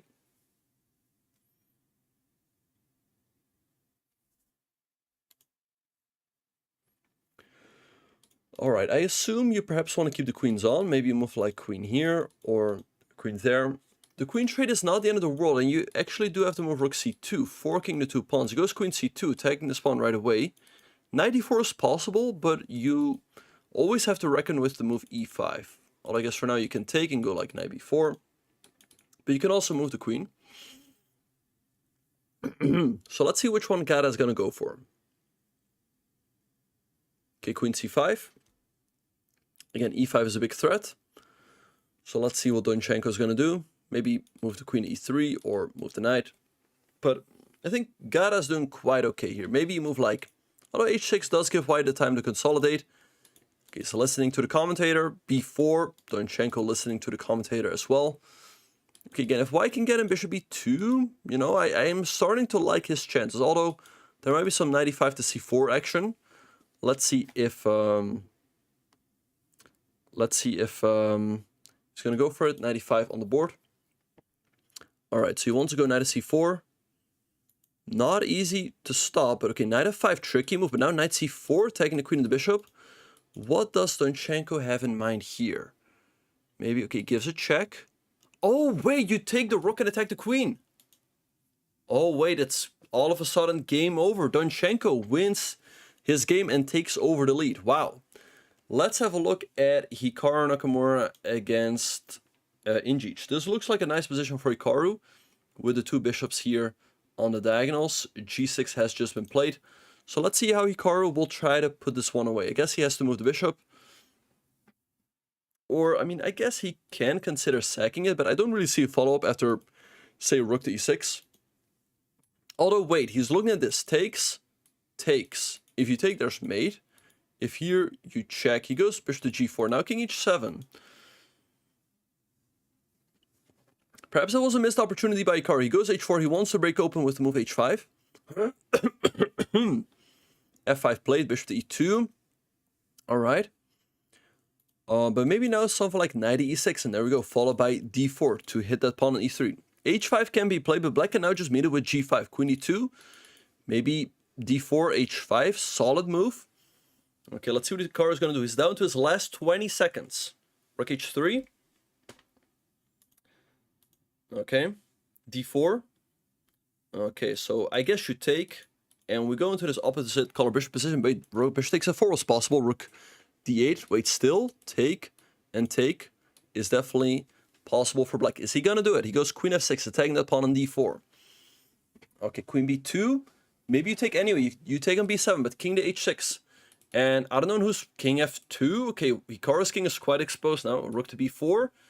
Maybe rook e8 and go all in on the attack. This looks very scary for Hikaru with only 11 seconds on the clock. Rook d7 guarding the pawn. d5 Hikaru wants to get the queens off the board. Very understandable. But now he's down a pawn.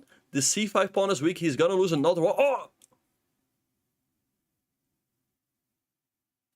Hikaru expected Yangyi to play bishop to d4 check.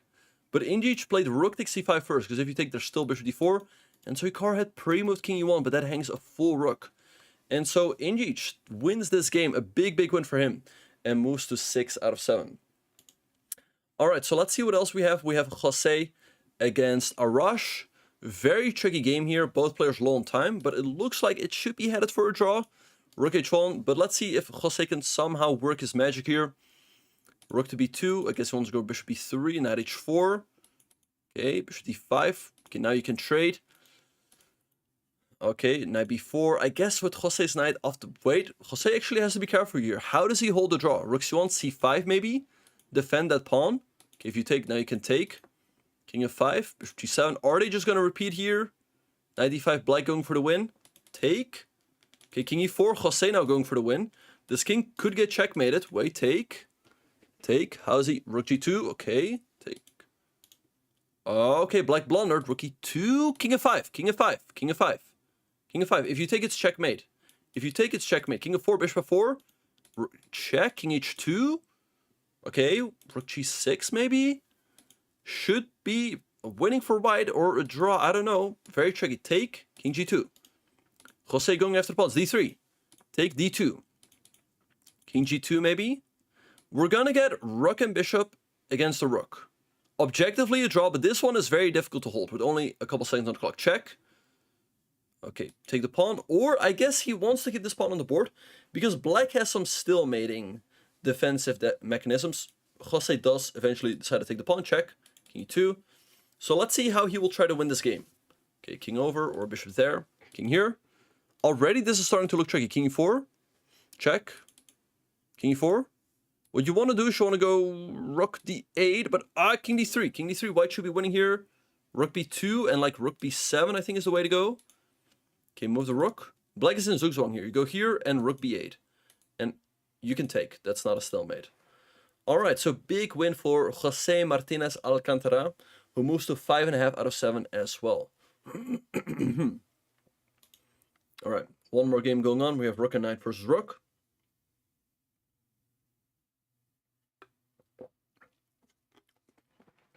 Objectively, this is just a draw, so feel free to sip on your coffee or your tea as we are getting ready for the next game. But it's always a little bit difficult for white to hold. Okay, 1 second though, or he moved with 0.6. Wait, he's gonna flick! So close, but he gets a move off. Let's see.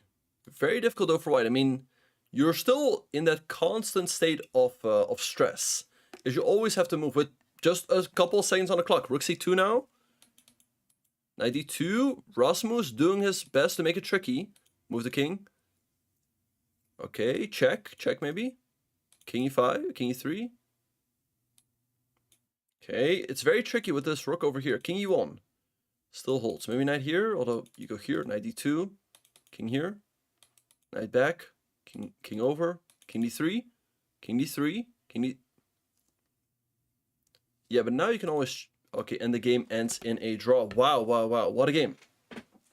Alright, so both players moved to 5 out of 7. Not the end of the world, but they really would have liked to move closer to the leaders. So after 7 rounds, Donchenko is in the lead with 6.5 points. We have Ingic and Gadakomsky on 6. Then we have Big Pack on players on 5.5. Alright, so Donchenko is playing Ingic with the black pieces. Let's see what's going to happen. Donchenko playing the Nimzo and playing with a quick d5. Of course, following my course. So let's see, castles is the move here. But you can also take, what black generally wants to do is take on c4 quickly and go for b6, but he goes for knight bd7. So let's see what Ingic has in mind here. He goes bishop to g5, h6, bishop h4. Generally, you want to keep that pin. And Donchenko breaks with the move c5. White takes.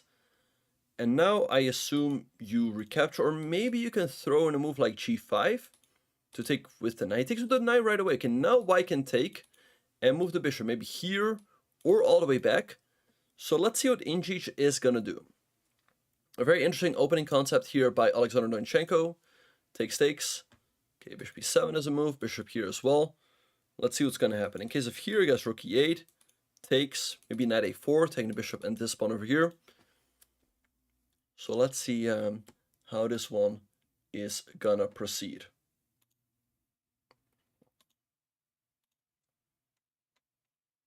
All right. Okay, so bishop e7, rook e8. Okay, it takes the pawn. Okay, knight a4, taking the bishop and this pawn on b2, bishop b4. Takes, okay, I guess e3. And white should be a little bit better because the bishop and this knight on b2 is definitely off. I mean, knight a4, bishop b5. White certainly having some pressure. Maybe you have to go for a5, kick this bishop back first. But it's going to go here. White's still going to go to b5, and it looks pretty pleasant for white. So let's see if Donchenko can hold on here.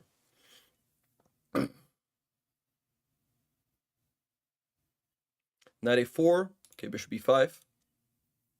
I assume rook c1 also fine move. Maybe you can still go for a5, or just move the knight back. You can also move this other knight in, because bishop b5 can be met with bishop to d7. Knight e5, clever move. Now bishop b5 certainly is a threat. So the question is, how is Donchenko going to deal with that one?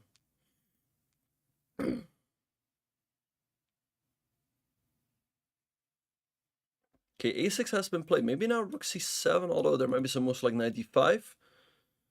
Ingic definitely having the edge here. So let's see how he will try to put this one away. Okay, rook c7 has been played, attacking this pawn on f7. I don't see a good way to defend it. This does not look easy for Donchenko at all. He has to try to develop quickly here. So maybe something like knight b6 and try to trade with that knight. I don't know. Let's see what's going to happen.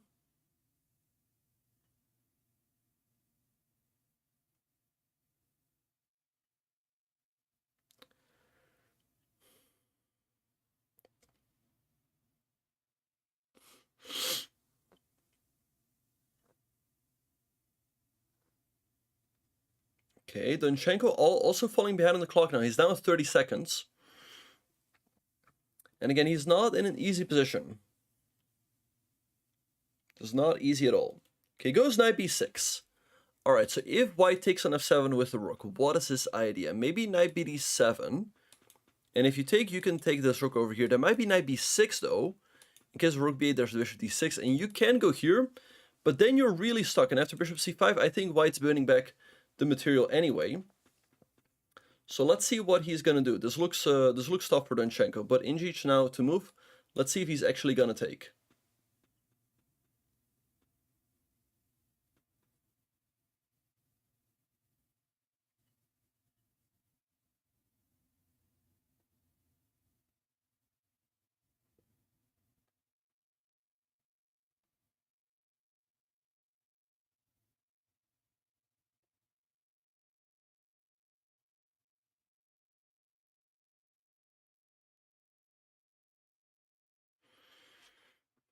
Okay, Yangyi's taking his time as well. Okay, takes an f7. Okay, let's see what Donchenko is gonna do. Maybe move a knight at d7.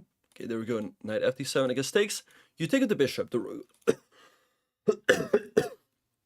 rook is under attack. You can move it here, but black can try to infiltrate quickly through the c file with rook to c8. So let's see. I mean, you can also move your rook right now to, let's say, f4 or to f3. Sorry, to f3. So that black cannot develop as quickly. So let's see what is going to happen. Okay, trades and bishop d7.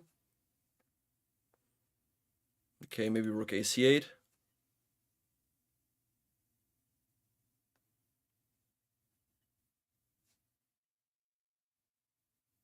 Okay, bishop b5. It seems like Donchenko managed to find his way out of here.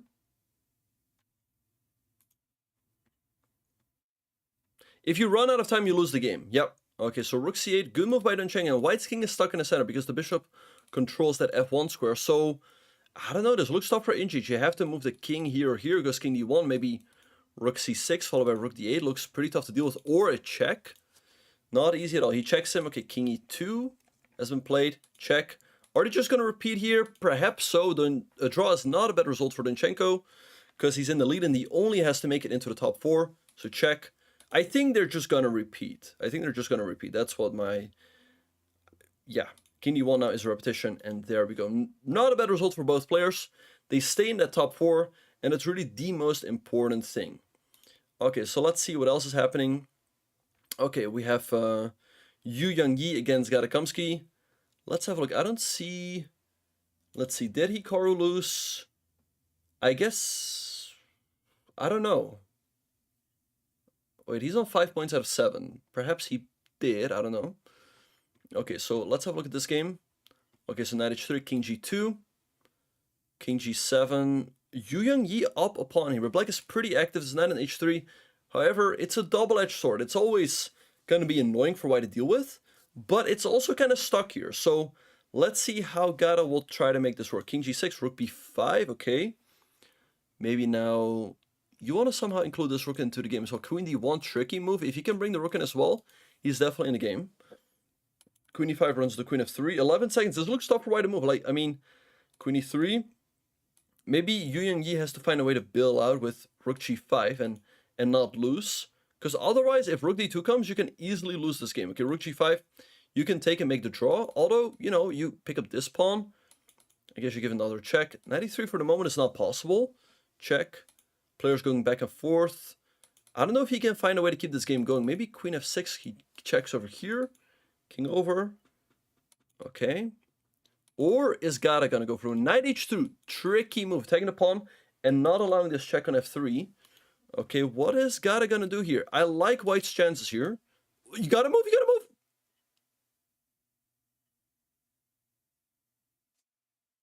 You have to move. You have to move, otherwise you'll lose on time, and that's what happened here. All right, so big win for Yangyi, who moves to 6.5 out of 8. All right, and we also have wonderful time here against Mateusz Bartel. So let's see what's going on in this game. Yeah, as you guys can see now, Donchenko in the lead. Then we have Yangyi, Jose, and Yangyi all on 6.5 out of 8 points. All right, wonderful time having some chances here, but not easy at all. Black having the rook and bishop versus the two rooks. He moves his king up to e6. Black is really stuck here. I don't know how he's going to make progress. Okay, e6, the pawn pushes up the board now. Rook h5, okay. Q4, king f7 or king f5. Okay, goes there. Push. Okay. He's giving up this pawn. Can black take it? Okay, goes king e5.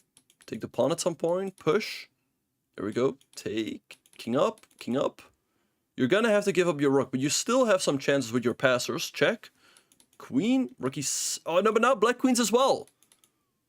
Wow, this is a draw. And maybe black's even pushing for the win because white's king is so exposed. It feels easier for white to blunder, but let's see what's going to happen. Goes queen g2. Okay, maybe queen e3, threatening rook d2. Okay, 3 seconds apiece. King h3. Check. Or there. Okay. Move the king. Move it. Yep, just move. I don't see a way to get out of these checks. I mean, I think eventually you're going to have to trade the queens. And this is a pretty straightforward draw. King 4 maybe. Okay, king of 3. If anything, white's still pushing here. But of course, objectively, this should... No, it's losing! It's losing! Check and king of 2. Wow, what a game. What a game. What a game by Ming Lei, who now moves to 5.5 out of 8. He's still quite far behind the leaders, but he still has a shot. All right, so let's have a very quick look at the leaderboard. We see that Alexander Donchenko is in the league with 7 points. Then we have Yangyi, Jose, and we have Yangyi all on 6.5. And then we have a big pack of players on 6 out of 8. We have Gara, we have Castor, we have Bluebaum, we have Rav Mamedov, and we have Bogdan Dejac, and a bunch more. But again, you want to make it into the top 8. If you make it into the top 8, you make it to tomorrow's knockout. But if you make it into the top 4, you will start in the winner's bracket, so you will have 2 lives. But if you finish a 5 through 8, you will only have 1 life. All right, but with all of that being said and done, you guys, we are going to be taking a very short break, but do not go anywhere as we are gearing up for the final rounds of the qualifier to the Speed Chess Championship. We will see you guys after the break.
Hello everyone and welcome back to the first qualifier to the Speed Chess Championship 2023. I'm your host, Grandmaster Benjamin Bach, and we are off for round number 9. And Donchenko, our leader, is playing none other than Hikaru Nakamura with the black piece. Now Donchenko should be doing pretty fine here. We see that he just traded out the light squared bishops, which means that his bishop on d6 is slightly better than white's bishop on b2. That being said, this pawn on c6 is always going to be a little bit weak. So let's see how Hikaru will try to put pressure on it.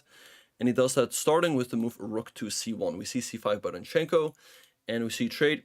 I feel like both players cannot be too unhappy. Donchenko should be doing fine here, but Hikaru's got something to work with. These pawns on d5 and c5 will always need attention. That being said, this pawn on b3 also is a little bit soft. So that is why Donchenko goes for the move rook to b8. Hikaru guards it furthermore with the move rook to b1. And h6 by Donchenko. Always a useful move, making sure that his king is some loft. And white no longer has some annoying knight g5 jumps. So rook to d1 by Hikaru, queen e7 and knight to h4. Hikaru wants to go for a knight to f5. But maybe now Donchenko will just move his queen up and meet knight f5 with bishop to e5.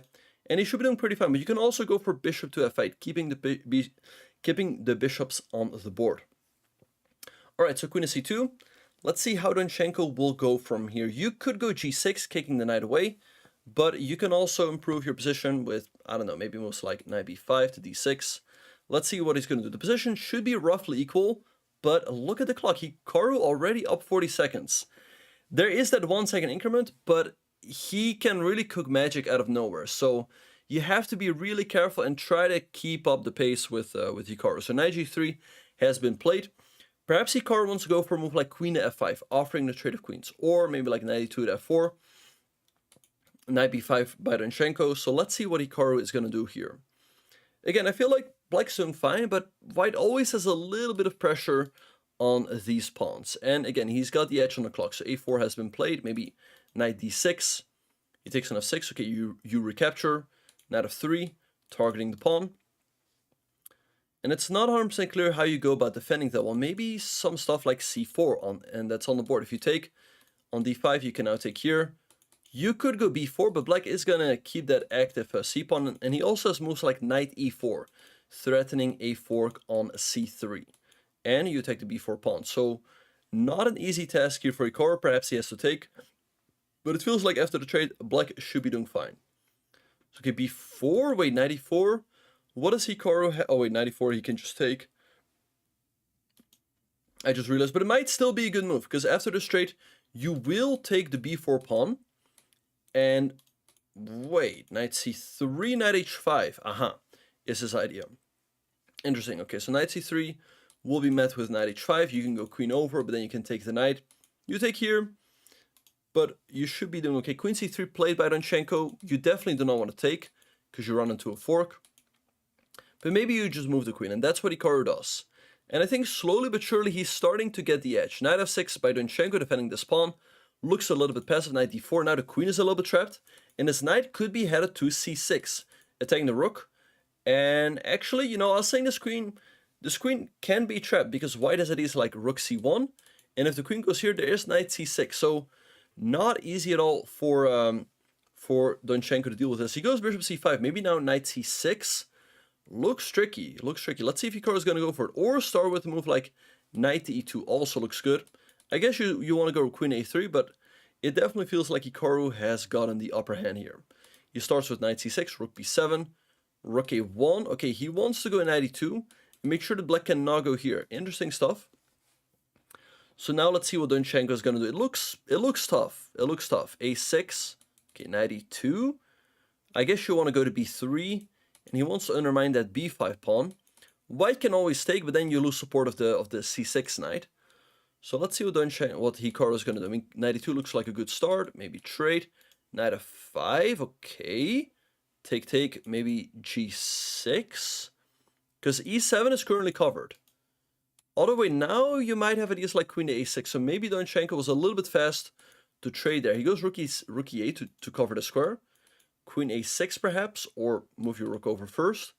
Let's see what Hikaru is going to do. He's got half a minute advantage. He goes knight d4.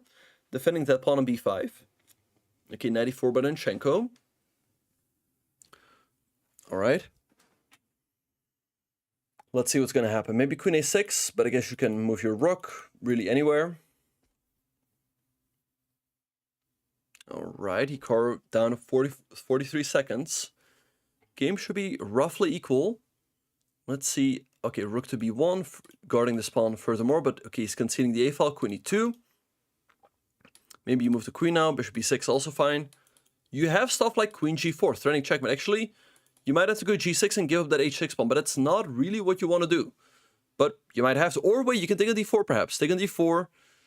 I guess I can still take the rook. Donchenko down to 12 seconds. Rook takes. So I guess what Hikaru is going to do. You can take with the knight, but then you no longer have this threat. He takes the rook. g6 or knight g5. Okay, h4, knight e6. You can take here, take on d5. I think it's all just going to fall apart. I think Hikaru is going to win this game because of the time situation. Rook a1. Maybe you trade once and then move the king over. Or you take right away. Let's see what he's going to do. Goes rook d1. Okay, that looks a little bit passive. Take queen c2. Okay, rook f1. You can push the pawn. Okay, maybe take king f8. b6. Queen b3. Okay. Take king f8. The knight goes back. c2 or take there. Queen h5 can be met with king g8. This knight on e6 is really holding everything together. Queen c4, queen c5. Okay, trade, rook c1. Knight a4, he's hanging on to the pawn, but there's no way to push it forward. And now Hikaru can bring his king in, and that's what he does with king e2. Knight b5 maybe. You have to go knight a4, king d3. c5, king c2, f3. Looking tough. Knight g3, you cannot take because of knight e2. But it feels like Hikaru should be able to round this pawn up slowly but surely. Donchenko, gotta move! f5 with 0.1 seconds. King d3, gotta move. Again with 0.1. Take. Or check. Check and take. And this time he does flag. Wow. He made 2 moves with 0.1 seconds on the clock. But at the end, Hikaru does win the game. Donchenko is still having a good tournament, but it's not easy now. Okay, so let's have a look. We also have Raunak Sadwani playing with the black pieces, and he has just won his game with bishop to d5. Okay, just take the bishop. Alright, so Raunak wins his game, moves to 6.5 out of 9. Let's have a very quick look at what this does to the standing. So now Jose is in the lead with Yangyi, and we have Alexander Donchenko on 7 points, Hikaru as well, but a lot of players here on 7 points, and then we have a big pack on players on 6.5. Alright, so still some games ongoing. We have Adam here against Kasparov. White should be winning here because you just push this pawn off the board, and black is completely stuck. Just take. And this game is about to be over. Just here, or queen b7, push. Everything is winning at this point. Okay, queen. As long as you don't blunder knight fork, you're going to win this game. And I mean, just take here. I guess you just take here, trade everything off, or push. Everything is winning. Alright, so Adam wins his game and moves to 6 out of 9. Alright, so still one more game ongoing, which should be a win for black due to the c-pawn. Okay, maybe king d4. But yeah, now black should just win this one. Okay, maybe rook c4, picking up this pawn as well. He goes rook c7, just take. It's not a stalemate. If the kings would be reversed, it would be. But okay, now you just queen and the game is over. White is stalling out the tournament here by not clicking the resign button. But it's all good. Okay, just go for the ladder checkmate, check, check, and mate. Alright, and there we go. So Kulik moves to 6 points out of 9 as well. Alright, so round number 10 is going to start any moment now. Again, you want to make it into the top 4, but if you make it into the top 8, you also have a shot for tomorrow's knockout. Alright, so let's have a look. And let's have a look at the game between Jose and Yangyi, our 2 leaders. So we have a Sicilian here. Jose, is he going to go for the Najdorf or the classical? Let's see what he's going to do. Then we have to move a6 and bishop e3 by Yangyi. Okay, e6 has been played. Okay, now white has a lot of options. a3 played by Yangyi. The idea is that b5 no longer threatens to go b4. And now he goes for the move g4. Bishop e7 by Jose, attacking the pawn. Maybe now bishop to g2, defending it. And there we go. Okay, knight fd7 by Jose, making sure that g5 no longer comes with a tempo. But white definitely has something to work with here, as he keeps expanding on the king side with the move h4. Maybe now knight c6 by Jose, bring that knight into the game. Let's see what is going to happen. Alright, we have knight e5. Okay, in case of f4, you can go to c4, but white can always just drop the bishop back to c1. So Jose goes queen c7 first, queen e2 by Yangyi, and in case of knight c4, sometimes you can just go queenside castles. You do not really mind this trade. Jose could take here though. He could take on a3. If you take, you hang the knight on c3, but he continues his development by going knight to d7 first. So let's see, maybe f4 or h5 by Yangyi. He wants to break with that g6 move. So let's see, I mean, is Jose gonna take here? I don't know, g6 by white, perhaps you just completely ignore it.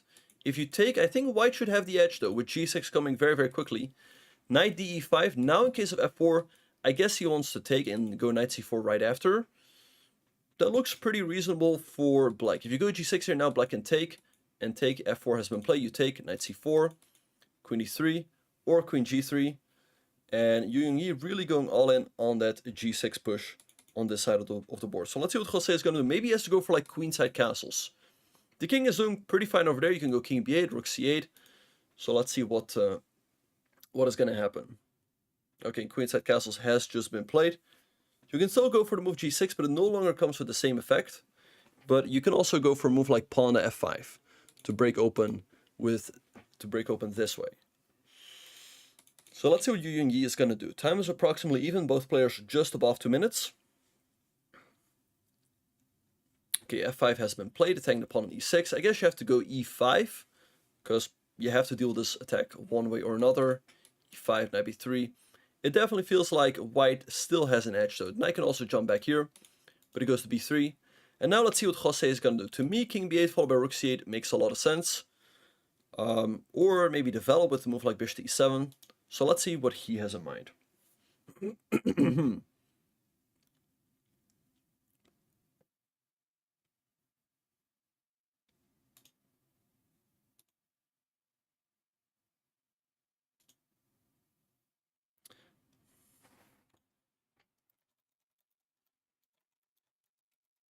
All right, and we have a bunch of trades. Jose went for the move d5. White took it, bishop to d6, but after bishop b4, black has got some play, but it doesn't feel like this should be quite enough. f6 by Yangyi, take. And again, it's not 100% clear to me exactly where black's compensation is. All right, but let's see what he's gonna do. I mean, now if you move in the rook, you hang this pawn. You don't really want to do that. And white can try to go here and go after your h-pawn, and this pawn can push down the board pretty quickly. So Jose has got his work cut out for him. He's got to try to create counterplay somehow. Maybe a5, a4 is the way to do it. But he's dropping down to a minute now, and Yangyi is still having 2 minutes on his clock, having a nice time advantage here. So let's see what Jose is going to do. He goes rook to c8. Now perhaps you can take, but that might allow stuff like e4, attacking the queen, and interposing with the bishop on the long diagonal. So I guess you might just start with a move like king to b1, or h6, and grab this pawn later. So your h-pawn is already a little further advanced. And that's what Yangyi does. He goes h6, a5 by Jose trying to fight back. But again, this bishop on e4 really holds everything together. It defends this pawn over here. Rook h2 looks like a fine move, but you do step on this diagonal. a4 played by Jose, knight d2.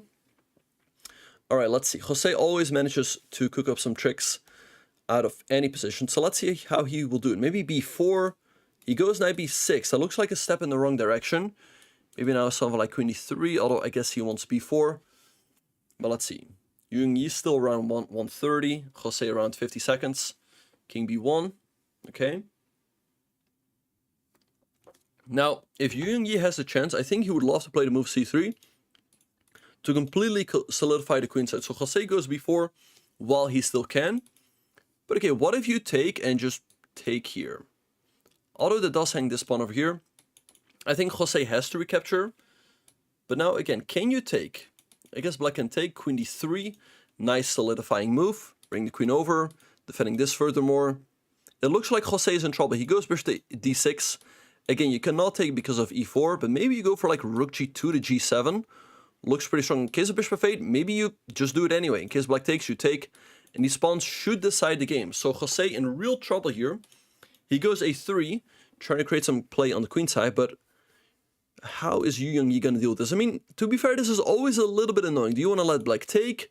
You don't really want to take yourself. You don't really want to go b3. So I like this move by Jose. Okay, Yangyi does decide to take the pawn. I guess now pawn takes b2 is going to happen. But the question is, how do you follow up? Okay, rook g8 by Yangyi, trying to trade off the rooks. And again, like queen a7 always runs into something like, I guess you can take, or like an b3. But again, it's not over yet. Jose down to 16 seconds though. So let's see what he's going to do. He's got to move here. He's got to move. Okay, I guess you trade. Queen c5. Okay, trade. King takes. Okay, check. I guess he's looking at some check over here, but... Okay, check. King b8. Push, but now you always queen with a check. I don't like king b8 at all. Check. Queen f1. And like bishop h3. Knight a4. Check. You queen with check. Or queen b3. Also looks pretty good. And you force the knight to go back. Either way, Yangyi should be completely winning here. Okay, take the knight. I mean, check, king takes b2. There's no more checks. The game is over. Jose is going to lose. Take the bishop. And again, knight b3. And you run out of checks. All right, so nice win here by Yangyi with the white pieces. He moves to 8.5 out of 10. And tough loss for Jose Martinez. He's on 7.5, but of course he still has a good chance. All right, so let's see what else we have. We have this game between Bogdan Dejic and Bluebaum. Bluebaum having trouble finding the resign button, but there we go, checkmate by Dejic. All right, so here we see Sarana against Injic. Injic having a good tournament, and he looks pretty good here against Sarana, who's down to his final 3 seconds. He's got these two passers. White has an extra pawn on the queen side, but he still doesn't have any passed pawns. So let's see how Injic will try to convert his advantage. King g5, as king moves up the board. At some point, you want to start pushing these pawns, though. Knight c4, okay, you just take. Rook d4, good move. Okay, maybe like bishop e6 or a check. Push. At some point, you want to push, and there he goes, a5. Push. Or there. Okay, rook behind, a4. Oh! What a find by Sarana. He forces the rook trade, and all of a sudden, his pawns are about to queen. Knight c4, this knight is headed to d6. The bishop, no, you just wait. f3. Ah, you queen with check. You queen with check. Wow, what a turnaround. What a turnaround. Injic had the time, he had a good position, but Sarana was just a little bit sharper in the time scramble and wins this game and moves to 7.5 out of 10. A big win for him. All right, so let's see. Here we have Kramnik against Aram. Kramnik is going to win this game because he has a rook and a king against the king. All right, so let's have a very quick look at the standings. So after 10 rounds, Yangyi is in the lead with 8.5 points. Then we have 3 players on 8. We have Donchenko, we have Rauf Mamedov, and we have Bogdan Dejic. And then we have Jose, we have Andrekin, we have Castor, we have Gadakomsky, we have Mishanik, and Kramnik all on 7.5. And then a pack on players on 7, including Hikaru, who, did he lose again? Wow, that's quite shocking. I mean, I guess you might have to make it into the top 8. Although, you know, Hikaru can still move up there, and number 9 might still make it. But, yeah, you might have to come top 8. All right, so let's see. We have one more game ongoing between... Oh, well, we don't. So, round number 11 is going to start any second now. So I guess we'll have Yangyi against... I don't know, Dejic or I guess Rauf Mamedov. One of those two players. Okay, we have Yangyi against Bogdan Dejic. Okay, so let's see. I guess he's gonna go for the Rue Lopez. That's his favorite opening. So knight f6 by Dejic, the Berlin defense, d3 by Yangyi, and he very often goes for this line by taking on c6 and knight bd2. But c3 also one of the main lines. So let's see what Dejic is gonna do. I guess he's gonna castle. And here black has some options. You can go d5. d6 is a move as well. Knight b2 to defend the e4 pawn is possible. Or taking on d5, which is what Yangyi goes for. And queen to b3. Queen to b3. Well, Hikaru is already qualified. He's just playing for fun. Okay, queen to b3, offering the trade of queens. And a draw has been agreed. An understandable decision. Yangyi is in the lead. He only needs to make it into the top 4.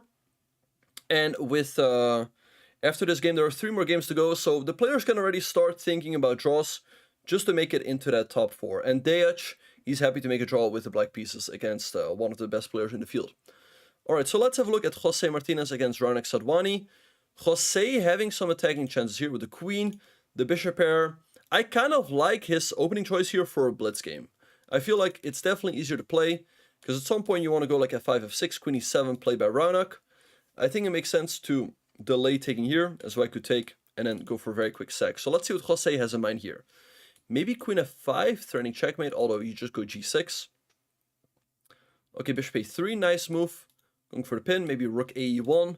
Again, you can take, but it doesn't necessarily work out in your favor. And black is a little bit stuck here. It's not clear to me how you're going to develop. I mean, maybe b6, bishop b7, but it also doesn't look super convincing. He takes. Okay, because now Jose is going to recapture. And he certainly has some chances here with the open f-file. There's other rook on the e-file. This bishop can drop back and perhaps sacrifice itself on h6. So Jose really having a nice position here for blitz. Queen e6, maybe you just drop back or go for something like bishop f5 followed by e6. Let's see what he is going to do.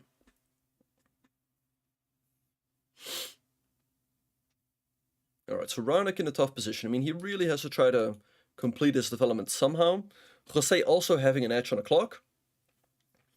So yeah, let's see. Okay, so let's have a quick look at the leaderboard. It looks like Donchenko and Ralph also made a quick draw, so they moved to 8.5 out of 10, out of 11.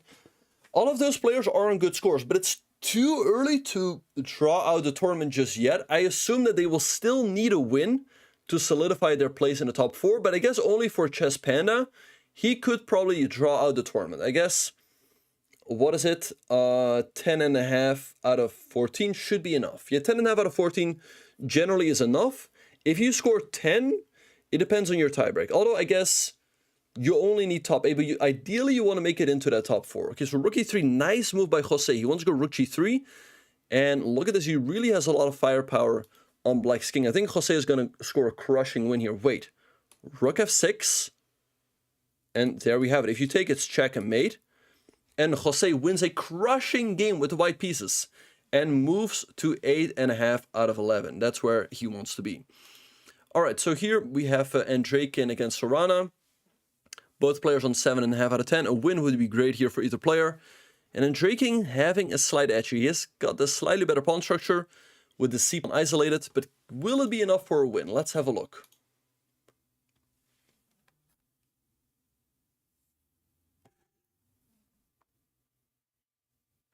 All right. Okay, so okay, so h4. Okay, take. This looks like a draw. I mean, black has this isolated c pawn, but white also has an isolated b pawn. But I would think, if anything, white still has a very slight edge. So let's see what is gonna happen. f4, king e7, perhaps. Guess you move the king up.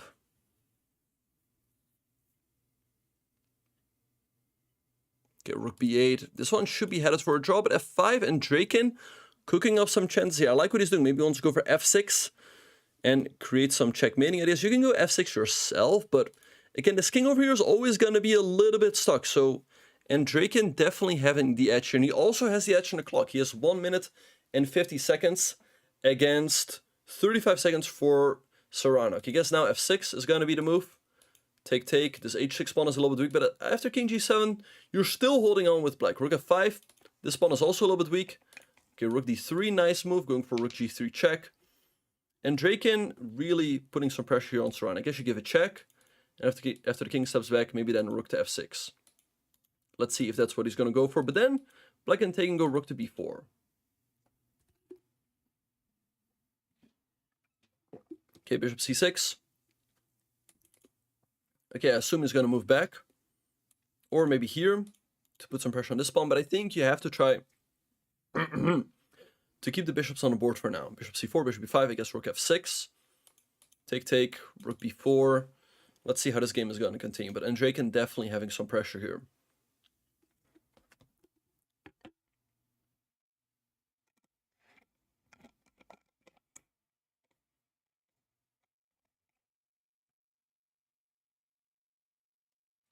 All right, so bishop b5 has been played.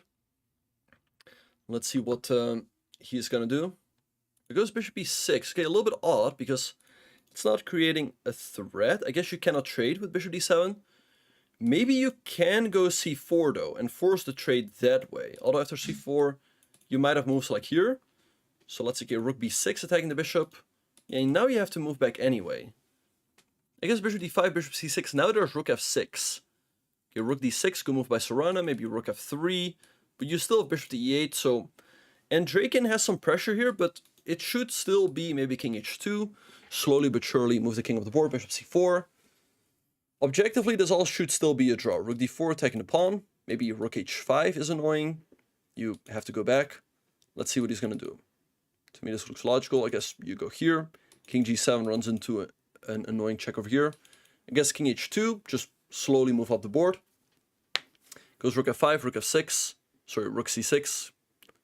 Again, I would go here at some point. And there we have it. But now maybe king g7 or f6. Aha, take. Wow. He sacrifices a pawn. But if you take it after king g7, the rook is trapped. So, and Draken, he's still doing all right. He can sack the exchange, but he's going to have to. He has to sack the exchange. Bishop b5, I guess, is a way to not sack the exchange. And I guess this should all lead to a draw. Bishop g6, you take here. So you really just take on g6, take, and like king g7. And this one should be headed for a draw, because both players are just going to trade off all the pawns on the queen side. And yeah, this one should be over anytime now. Okay, h5, but you know, only a couple seconds on the clock for Serrano. There's always still a chance to blunder. Can you take... Okay, it's probably all just a draw. f5. Yeah, check. Check him back. Yeah, this one is going to end in a draw. All right, and there we have it. Okay, so both players moved to 8 points out of 11 games. Okay, so let's have a look at Denis Lazovic. Denis Lazovic playing with the white pieces. It looks like this game is going to be a draw. He would really want to win here, but it looks unlikely. That being said, it's not over. Wait, king b6. King b6, you got to move. King d6 maybe. Check. Yeah, check. Can black play for the win here? Wait. I guess not. I guess, okay, check. Although, if anything, maybe black has some very small chances here, but it should all just be a draw. c7. Okay, you take, and now you just go for the pawn on a2. But the moment you take, white's gonna take here, and it's just all gonna be a draw. All right, so let's have a look at the game between Bluebaum. Okay, h2 take, and there we go. All right, so let's have a look at the game between Bluebaum and Anton Demchenko. I guess a draw. White can just move in between d4 and f4. Nothing really that black can do. So they're going to move to 7 points, but that's not really where you want to be. They still need some more wins to make it into tomorrow's knockout. But let's have a very quick look at the standings right now. So right now we see that Yangyi is in the lead with 9 points. Then we have Donchenko, Rauf Mamedov, and Deac, Castor, and Jasmine all on 8.5. And then some players on 8 points, including Hikaru. Right now, Plati is just outside of the bubble on 8 points out of 11. 9th point, or well, Hikaru's in 9th place, but if you're in 9th place and Hikaru's in the top 8, you also make it. Okay, this game is going to go on for a while, but it's going to end in a draw. And there we go. Okay, so round number 12 is starting very soon now. Let's have a look. Okay. So round number 12, and we have... Okay, game's about to start. Okay, so we have Rauf Mamedov against Chess Panda. Let's see what's going to happen. Okay, so knight of 3, knight of 6. We have the Petrov. He takes d6, knight of 3, knight takes c4, d5. Pretty solid stuff so far. Rauf always has some ideas in the Petrov. So go bishop b7, rook e1, putting pressure on the knight. You can go bishop f5, but I think this might also be a move. Let's see which one Yangyi is going to go for.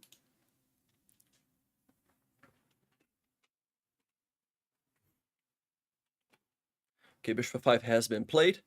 Now you can go for knight bd2, offering the trade of knights, but black can go back with knight d6. Very solid. He takes. Okay, we see a trade.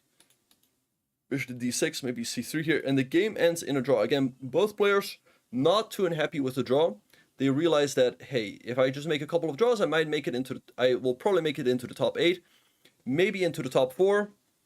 But you have to be a little bit careful. You might play someone who is not happy with a draw and who will try to kick you out of there. Anyway, let's have a look at the game between Jose and Castor. Looks like Castor's doing pretty fine. He's about to grab the bishop pair, as this bishop is a little bit trapped. But perhaps Jose is going to go for some play on the king side with moves like knight h2 and f4, and that's why he moves this rook all the way over here. So a6 has been played by Castor, sorry. Perhaps he wants to go for c5. Let's see what is going to happen here. Knight h2 has just been played. I guess maybe eventually you trade or go for c5. Let's see what he has in mind. But if Jose has the chance, he would love to go f4 and start pushing on the king side. d5, queen c1, making sure that after the trade the queens stay on the board. As again, Jose is playing for some sort of initiative over here, but black should be doing perfectly fine. The one thing that's a little bit annoying for black is that you cannot quite play the move g6, as that hangs the h6 pawn, and there we see f4 by Jose, knight d7 by Castor, but he also has this bishop on f8, which is nicely holding his king side together. So let's see how Jose will try to work his magic here and how he will try to launch a king side attack. Alright, so king h1, bishop e6. Alright, maybe like, I don't know, queen e3 perhaps. Let's see what is going to happen. Not an easy position for Jose. Hikaru, he is currently in 8th place. He's playing in this tournament. Okay, so let's see what is going to happen. Hikaru, by the way, playing Bogdan Dejac with black pieces. Queen e3 by Jose. Now this does allow the move g5 by black, and you have to sacrifice the bishop, but I assume you get some compensation. a4 by black, nice move, trying to activate that rook on the a file. You can go b4, but the knight just jumps back, and you're kind of stuck with this weakness over here. So I like what Castor is doing. I mean, maybe you just have to take, but after rook takes, it feels like black is doing pretty fine. There are 14 rounds in total. And the top 8 makes it into tomorrow's knockout. Now, if you finish 1 through 4th, you make it into the winner's bracket and you will have 2 lives. But if you finish 5 through 8, you will move into the loser's bracket and you only have 1 life. Okay, so knight f3 by Jose. He wants to move this knight to d4 perhaps. I like black's position, but still all to play for. So let's see what is going to happen.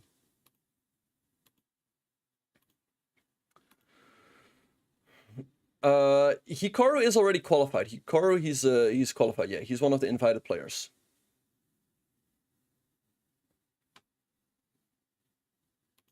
Okay, so b3 by Jose. Now I guess maybe rook a2.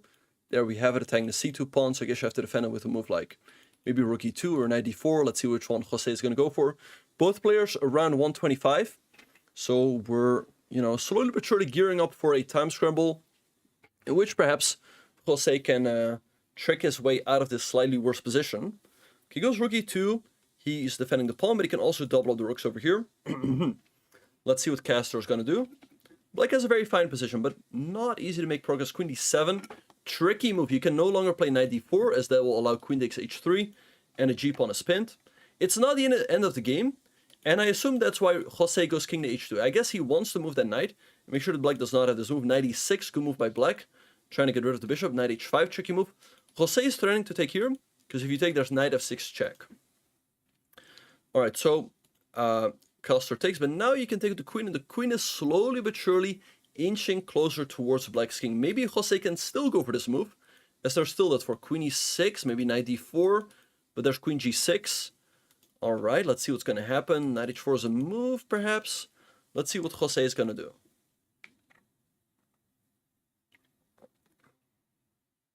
Okay, knight h4 has been played. g5 runs into knight f6. Looks tricky, or queen g3.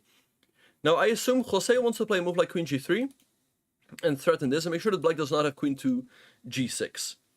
Maybe you can take, but it looks quite tricky. It feels like white is moves like queen g3. Okay, he does take the pawn. Wow. Okay, maybe queen g3, threatening knight f6. The king moves over. And then, I don't know, knight f5 played by Jose, but I don't see what this does. Maybe black can just take. Take bishop c4. That's also a good move. Skewering the rooks. Rook e3. Jose going all in, but if you take, I mean, rook g3. Knight f6 check. Can you take? What happens? If you take, check maybe. Okay, goes king h8. Rook g3. Queen e5. Jose is banking on... Wait, Jose, take, but you take. There's nothing. Oh, the rook is pinned. You cannot take an h6. He takes on h6 with the knight, but you just take over here with the queen. And after takes, this is just a check. And if you do this, king h7, queen takes f6 wins the game. Queen takes f6 wins the game, and he finds it. Knight, king h7. It's game over. Jose is completely lost here, and he's gonna lose this game. Queen h4, threatening checkmate. Okay, bishop d6, nice move. Check, and king f8. It's just over. These are all just checks. There's nothing. Wow, what a game. Castor is winning this one, and he's gonna move to 9.5 out of 12. He's moving to the into the qualification zone. He's up 2 rooks here. This is too much. Rook a1, or take first and rook a1, and there also goes the queen. Tough loss for Jose, who tried offering a draw, but it was declined by Castor. But yeah, Jose is just completely lost here. And yeah, he's going to have to win some games. He's going to move to 8.5 out of 12. Not a bad score, but not good enough for now. Tough loss for our good friend.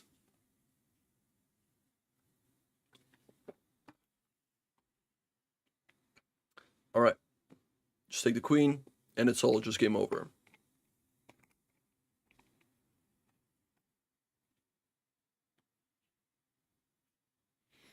All right, black having all the time in the world here. Checkmate.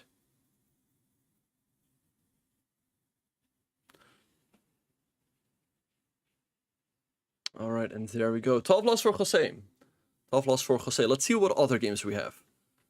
So we also have the game between Bogdan Dejac and Hikaru. Hikaru is winning here after king b2, followed by a3, a2. Tough loss for Dejac. I mean, Hikaru is not playing for qualification himself, but he's playing the role of spoiler here, as Dejac loses a tough game. All right, so let's see. We also have Chess Lover against Aram Hakobian. Probably I would say probably a draw, but now it is a draw, as black's queen is coming in. Check. Wait, what's happening? I guess you don't really have a fork, as this bishop... Wait. Take. Oh, it's made! Wow, what a game. What a game. Chess Lover should have never lost that one, but all of a sudden he ran into a checkmating net, and Aram wins the game. The top 8 qualify to tomorrow's knockout, but if you finish in the top 4, you make it into the winner's bracket. The 5 through 8 make it into the loser's bracket. All right, so let's have a look at the standings. After 12 rounds, Yangyi is in the lead with 9.5 points together with Castor. Then we have Rauf Mamedov, Hikaru, and Alexei Sarana on 9 points. And then we have a pack on players on 8.5, including Donchenko, Jose, Bogdan Dejac, and Draken, Raunak, Aram, Wonderful Time, and FGH SMM. It's quite likely that the top 9 is going to qualify, as now Hikaru is in 4th place. And so if you finish in 5th place, you will make it into the winner's bracket. But let's have a look at the last game of round number 12. This game is probably going to end in a draw. But they could still, keep the game going for quite a while and keep us here. But I guess that gives everyone a longer break.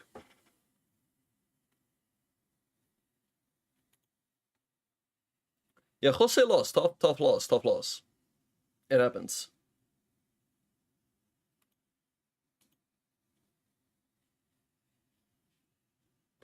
All right. Yeah, nothing really that you can do here. That's a surprising move. Why is he allowing the move d6? I mean, why did he not go d6, d7? Check. Wait, check and push. No. What is this game? Take d7. Yeah. All right, you guys. That wraps up round number 12. All right, we are going to be taking a very short break, but do not go anywhere. We are gearing up for the final 2 rounds. Who is going to make it into tomorrow's knockout? You do not want to miss all of this action. We will see you guys after the break.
Welcome back, everyone, to Qualifier 1 to the 2023 Speed Chess Championship. I'm your host, Grandmaster Benjamin Bach, and we are getting ready for the final 2 rounds. Who's going to make it into the top 4 and qualify to tomorrow's winner's bracket? But if you finish 5 to 8, you also still have a chance in the loser's bracket. We have one of our leaders here, Yangyi, playing against the other leader, Caster. So let's see what's going to happen. Is Yangyi going to push for the win, or will he be satisfied with a draw? I think, it makes sense to play for the win, but they make a quick draw, solidify their place in the top 4, and they still have and I guess for sure they'll make it into the top 8. Okay, so let's have a look at what's happening in the game between Hikaru and Sarana. Looks like Sarana's got a pretty decent position out of the opening. Hikaru pushed back a little bit, and also Sarana having the slightly better pawn structure. This pawn on c3 is a little bit weak, so maybe moves like rook to c8. And I guess Hikaru wants to swing this knight back into the game with a move like knight to g2. So let's see what Sarana is going to do here. We have rook c8, f3 by Hikaru, kicking the knight away. I guess the knight just jumps back to f6. You can consider the sack, but I guess takes. There is knight g2. So I think that's unlikely to happen, but of course you never know. Okay, we have knight f6 by Sarana. Maybe now you move this knight into the game, but I don't like it at all. I feel like Hikaru has just created a bunch of weaknesses for himself. But he always manages to find a way to wiggle out of any position. Bishop d3 has just been played. Maybe something like knight e7. You don't mind the trade, but you want to trade on your terms. And you also apply some pressure on the pawn on c3.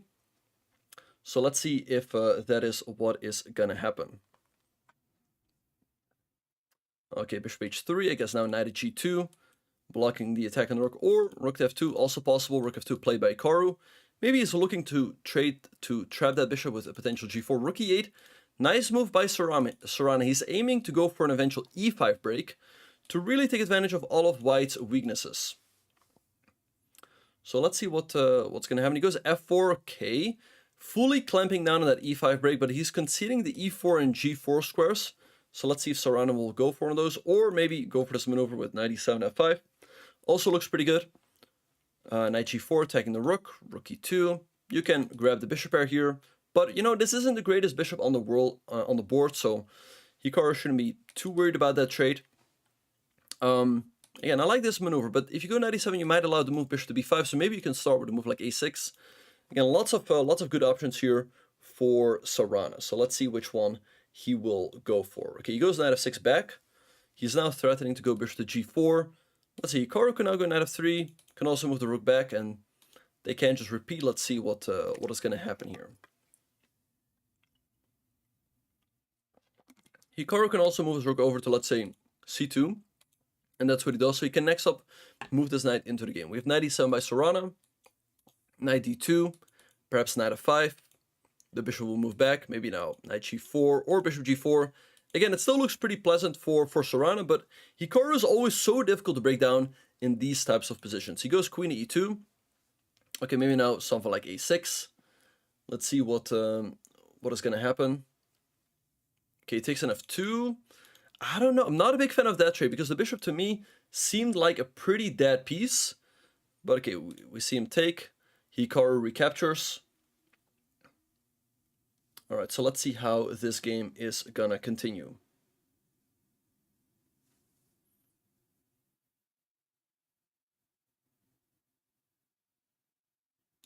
Okay, bishop to g4. Hikaru, by the way, he built up a lead on the clock. Bishop to g4.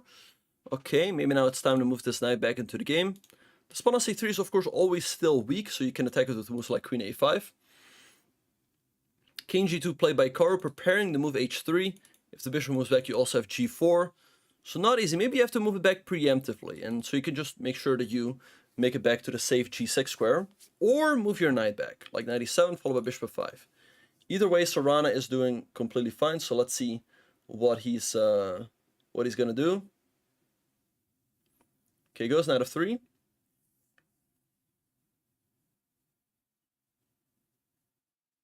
Okay, bishop g6 by Sarana.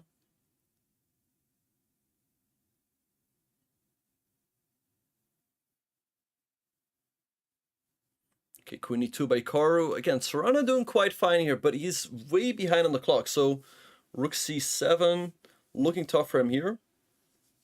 Queen f6. Okay, he's preparing that move rook e8. 95 played by Hikaru. Okay, I guess you move the rook over, put some pressure here. Okay, maybe now it's time to move the other knight in. That's what Hikaru does. And already, I don't know, well, maybe, okay, bishop h5 runs into g4. There's no easy way to increase the pressure on this one. 97, the evil, wait, knight g4? Wait, knight g4, where does the queen go? Wait, the queen is trapped, wait, what? Wow. What do you, why, I even wonder, and Serrano resigned, wow, it looked like he was doing very fine during the entire game, but one blunder threw it away. Alright, let's see what else is happening in the tournament. It's a tough loss.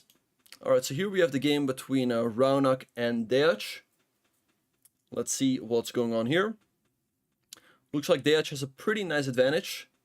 He's got the bishop pair, more space, and really not easy to do anything here.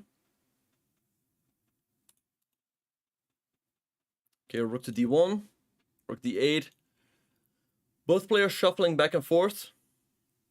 Rook d4. But yeah, really not easy to do anything here with white. But also not with black. I mean, e4 gives you an isolated pawn. So again, he's slowly but surely improving his position. But there's really not much you can do. So let's see what's gonna happen. Okay.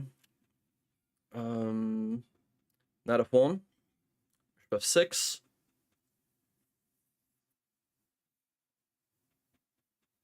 Okay, rook to c1. Okay, I guess now we can go knight d2, followed by knight f3. And there we have it.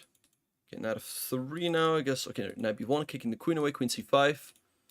Okay, they're moving back and forth. I think Deac should try to play for the win. Okay, Raunak declines the repetition. A little bit surprising. Maybe knight f3 here. That does allow e4 from black. Take, queen f1, I guess. I don't know, I guess you're still holding on here, but f4, nice move by Deac, trying to break open on the king side. Tough position for Raunak. He goes knight g5. Okay, take. Maybe you take and go like queen e5 or h4. Rook e3, attacking this. Let's see what Raunak is going to do. It looks tough for him. Maybe like, okay, queen f1, queen e5. Deac in full control here. Okay, we see the turn on rook c3, threatening this. Rook d1, okay, takes. Rook d7, king back. This pawn is probably going to drop. Okay, king g3 maybe. Okay, take. Bishop e4 is what he's banking on. But it shouldn't be enough. Maybe bishop f7 back, yeah. Alright, king e3. Check. Okay. Not clear how black should win. Okay, he's setting this h-pawn in motion. How is Raunak going to stop at f5? You can take. Rook c... Okay, h3. Aha, if you take here, there's still rook d3 though. There's also g6. So g6, Raunak goes for g6, take. On h2, you have to go bishop e4, and rook e4, rook e1. Rook e1, and that wins the game. You take here, and you take here. I mean, I guess just take here, and you're up so many pawns. Rook b4, okay, king e8, king d8. He still has to win this one. Okay, okay. He's cutting off the king, all of this looks fine. King over, king over, king over, or there. King. And now you can even just push or bring the rook back. But now Raunak's king also comes back. Rook d7, maybe to cut. Oh, that's unfortunate. All right, so Deac wins a big game going into the final round. So let's have a very quick look at the standings. Okay, so if we have a look at the standings, we see that Yangyi, Caster, and Hikaru are all in the lead with 10 points out of 13. Again, keep in mind that Hikaru is already qualified to the event. And then we have Rauf Mamedov, we have Aram Hakobian, Bogdan Deac, and FGHSMN on 9.5. But still a lot of players on 9 points out of 13. They definitely have a chance of making it into the losers bracket. Alright, so one more game going on. White trying to grind out rook versus knight. This should be a draw, but of course you can always try. So let's have a look.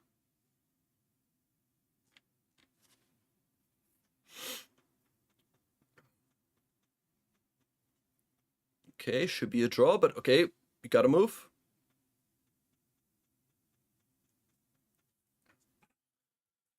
So yeah, this game can go on for a while, so feel free to fill up your coffee cup, maybe grab a snack or something, as we're gearing up for the final round. Okay, this game ends in a draw.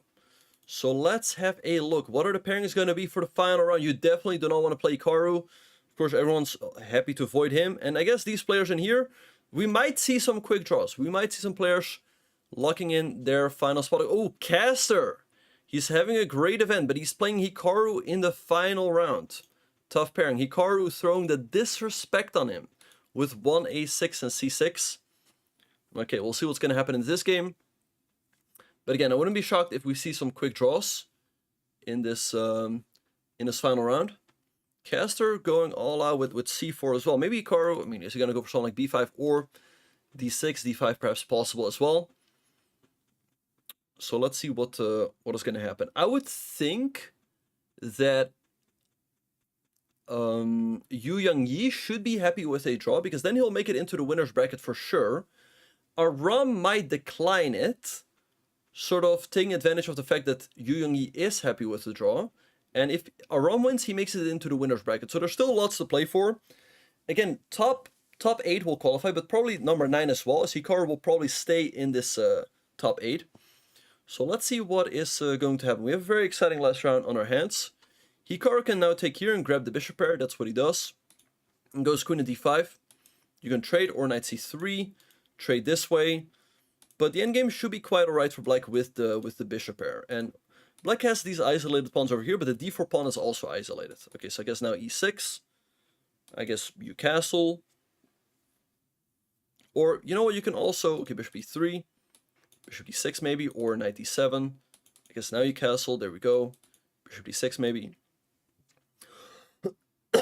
And I would already slightly prefer Hikaru's position, I think, because he's got the bishop pair. But of course this pawn on c6 is pretty weak, and Caster goes after it with the move knight a4. Maybe just rook to c8. Although rook c8, there might be some moves like knight e5, trade, and then here. So maybe Hikaru has to start with bishop e4. He goes bishop d3, attacking the rook. You can go here or rook e1. Caster goes for rook e1. And okay, so already some games have ended.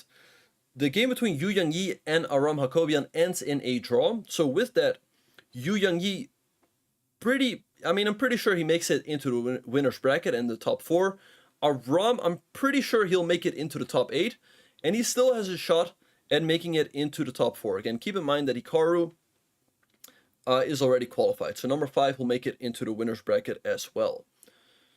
Alright, so bishop to b5, attacking the knight. Maybe knight back or knight here. This pawn is hanging, but wait, can you take? Can you? I think you can. If you take the knight, we will take the bishop. And if you go king f7, there is rook ce1. You defend the rook and attack the bishop once more. And if, in case of bishop b4, there's knight at c3. So big fine here for Caster, who would certainly love at least a draw here in this game to punch his ticket into the winner's bracket. Alright, so let's see, rook e8 has been played. Maybe a rook ce1 anyway, or knight c3 back. He goes rook e1. Alright, let's see what Hikaru is going to do. I guess king f7. Okay, now this knight is hanging, so I assume you move it back to c3. Knight f8. The rook is under attack, so I guess you move it back to like e3. There we go. Knight g6 by Hikaru, taking the bishop. I guess the bishop will step back. This endgame should be pretty risk-free for white as he's up a pawn, but you never know against Hikaru. Again, we know what a magician he is, and that he's always able to cook up chances out of nowhere. h4 by Caster, going for h5, but bishop e4, not sure about that one. a3. Okay, now I guess, okay, take with the pawn. He wants to go h5. So therefore h5 by Hikaru himself. Maybe like knight d2, although knight d2, maybe there's c5. Knight d2, nice move by Caster. I guess he wants to jump around. c5 is a move. King g8 has been played. Maybe knight b3 to c5. Knight e4 also a good move. He wants to go here or here. So let's see. Can Hikaru cook up some magic here? It looks impossible, but again, you never know. f5? Okay, wait. Aha, but you can go knight c5, f4, rook e6. Attack the knight. Knight g5 chosen. f4, rook e6. You have knight f8 though, and you're gonna have to sacrifice the exchange. So white should still be fine, but again, you would like to keep it risk-free with white, and now the position is getting double-edged. I mean, I would think black should be doing quite fine after here. So takes. I guess you take with the rook maybe, although black can force a rook trade. And Hikaru should be doing quite fine here. Rook g6, nice move. He wants to go for bishop to e5 and launch an attack on the black king. Rook e7, therefore, bishop e5. Rook c8, I guess he wants to break with c5. Maybe f3 has been played. What about f4 or 5, f6? Well, certainly a possibility. c5. Okay, bishop d6 is a move, but you can always give a check first. Okay, now he goes f4, but he's losing a tempo. Rook c6. I think a nice find for Hikaru, trading off that active rook. And now it's really a 2-result game. It's either going to be a win for Hikaru or a draw. Maybe rook b7 to b3. How are you going to hang on to these pawns? Knight e6, maybe rook b3 anyway. Rook b2 check. I think Hikaru is going to win this game. I think Hikaru is going to win this game, which would be bad news for Caster. Knight c5, a5. In the meantime, Matthias Bluebaum also made it to 10 points out of 14. So let's see if that will be enough for him. Okay, pawn at g6. I think Bluebaum should make it into the top 8. However, I don't think it's going to be enough for the top 4 because we haven't seen a whole lot of him, so I don't think his tiebreak is going to be enough, but you never know. Bishop to b6, attacking the pawn. Maybe you just keep it on the board with the move a4. And again, you have so many weaknesses that I think it's just very difficult to hold it all together. Wait, rook a2. Rook a2, king of 7 played first. Check, or here. I thought rook a2 should have won the game. Bishop b7 and then king here. But let's see what's going to happen. Okay, knight d4, I guess bishop to d5. Rook g3, okay, king d2. King d2, and then bishop b4. Bishop b4 looks like a good move. Bishop d5 also fine. Tough game here for Caster. Tough game. f5, he's trying to trade off some pawns. Okay, maybe you give a check or bishop b4 first. Both should be good enough. Let's see what Hikaru is going to do. He gives a check. Okay, king here, rook a2. Okay, take. There's bishop b7. Caster hanging on for now. Bishop b4, but then rook h2. Tough, rook h2. Okay, attacking the pawn. You have to go knight f5. If you lose this h-pawn, I don't think you can hold. But here, king f6 maybe. King of 6, but you can go knight g3, knight g3. And if you take, then bishop b7, takes knight f5. Caster goes for, but maybe rook h3. Maybe rook h3, take the knight. King of 4, you take a check. But I guess you have king of 2. Maybe you can go down this line anyway. Maybe it's still winning, but I don't know. It's all very close. If you do not want to go down the line, there is the move bishop 7. Or, wait, king g6. King g6, then there's bishop b7. Now you cover down to his last bishop b7. Bishop b7, you have to go for it. Take knight f5. King up, take. King g5. Okay, knight f3 looks lost. Wait, I think this might just be completely lost for white. Knight f3 takes, king f5. King f5, king g3, king g3, king e4, king h4, king d3. Take, king g4, here. It's over. It's over. Hikaru's going to win. And yeah, that's going to be a tough loss for Caster. Caster might still make it into the top 4, but it's not guaranteed. Alright, so last couple of games going on, but already the final standings are shaking up. So Hikaru wins the qualifier, but keep in mind that he is already qualified. Then we have Yangyi and Rauf Mamedov on 10.5. They make it into the winner's bracket for sure. And let's see, the winner of this game makes it into the winner's bracket as well. And they are just looking pretty good here. Zabapon, can he put this game away? He moved with 1.4 seconds. FG still has 20 seconds on his clock. Let's see if he can cause some trouble here for Dejac. But this should be winning for black.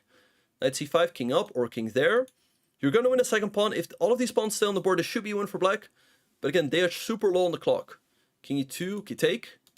King e3, bishop there. This should be a win for Dejac. Bishop d6. Okay, you have to try someone like king up. 2 seconds for white now as well. Knight d4, push. Bishop back. Or there. Bishop back. And now he's going to push this other pawn down the board. Or bishop b7, fine move. King up. Move. King up. This should be one for Dejac. King, bishop back. Or there. Push. Bishop back. Or push. This is going to be one for Dejac. Push. Knight c2. King of 3. And that should be all she wrote. He gets a queen. Now he just has to finish this one off. If Dejac wins this game, he will make it into the winner's bracket for tomorrow's knockout. Of course, he can still hang a knight fork, but it's very unlikely for a player of his caliber. He's bringing the king closer. Check or there. Okay. Check. Okay, just don't hang a knight fork. King up. King back. King back. This should be a win. King back. Yeah, this is going to be over. And king c6, and that's going to be all she wrote. Do not take with the queen, check and mate. All right, you guys, so that wraps up the tournament. So let's have a look at our final standings. So Hikaru wins the qualifier, but he's already qualified. So in tomorrow's winner's bracket, we will have Yangyi, we will have Rauf Mamedov, we will have Bogdan Dejac, and we will have Kasser. Then in the loser's bracket, we will have Matthias Blubaum, we'll have Aram Hakobian, we'll have Vidit, and we'll have Denis Lazovic. So those are the players making it into tomorrow's knockout. But yeah, what a tournament, eh? I mean, Kasser lost that heartbreaking game in the last round, but fortunately for him, he still makes it into the winner's bracket. So Yangyi is going to play Kasser, Rauf is going to play Bogdan Dejac. So lots of action happening tomorrow.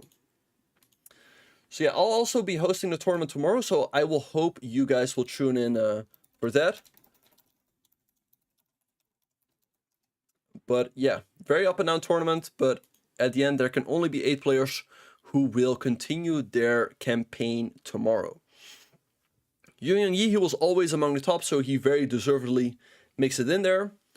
Bogdan Dejac also had a good tournament. Kasser makes it in there. Blubaum, with a bit of a comeback, makes it into the losers bracket as well. We see Aram, we have Vidit, Denis Lazovic. And I'm sorry to my good friend Jose Martinez Alcantara, who did not make it, but it happens, it happens. He still has a chance on Wednesday. Because some players, they come very close, but they miss out by just a, they just miss out. So it happens, it happens. All right, so I think with all of that being said and done,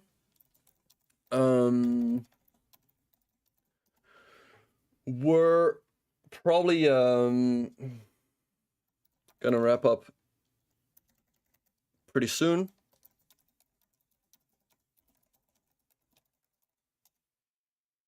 All right, yeah, we're gonna wrap up pretty soon. Thanks, Bornik, for the raid with 159 people to my channel. Appreciate it. Sorry, Bornik, the tournament did not work out his way, but he still has a shot on Wednesday. So, yeah, for now, we're gonna be calling it a day, you guys. And we will see you guys tomorrow for the knockout. Who is gonna make it into the Speed Chess Championship? 2 spots are up for grabs in this qualifier. If you do not make it, fortunately, there's still another qualifier. At any rate, I do hope that all of you guys enjoyed watching, and I will see you guys tomorrow for the knockout. Appreciate it.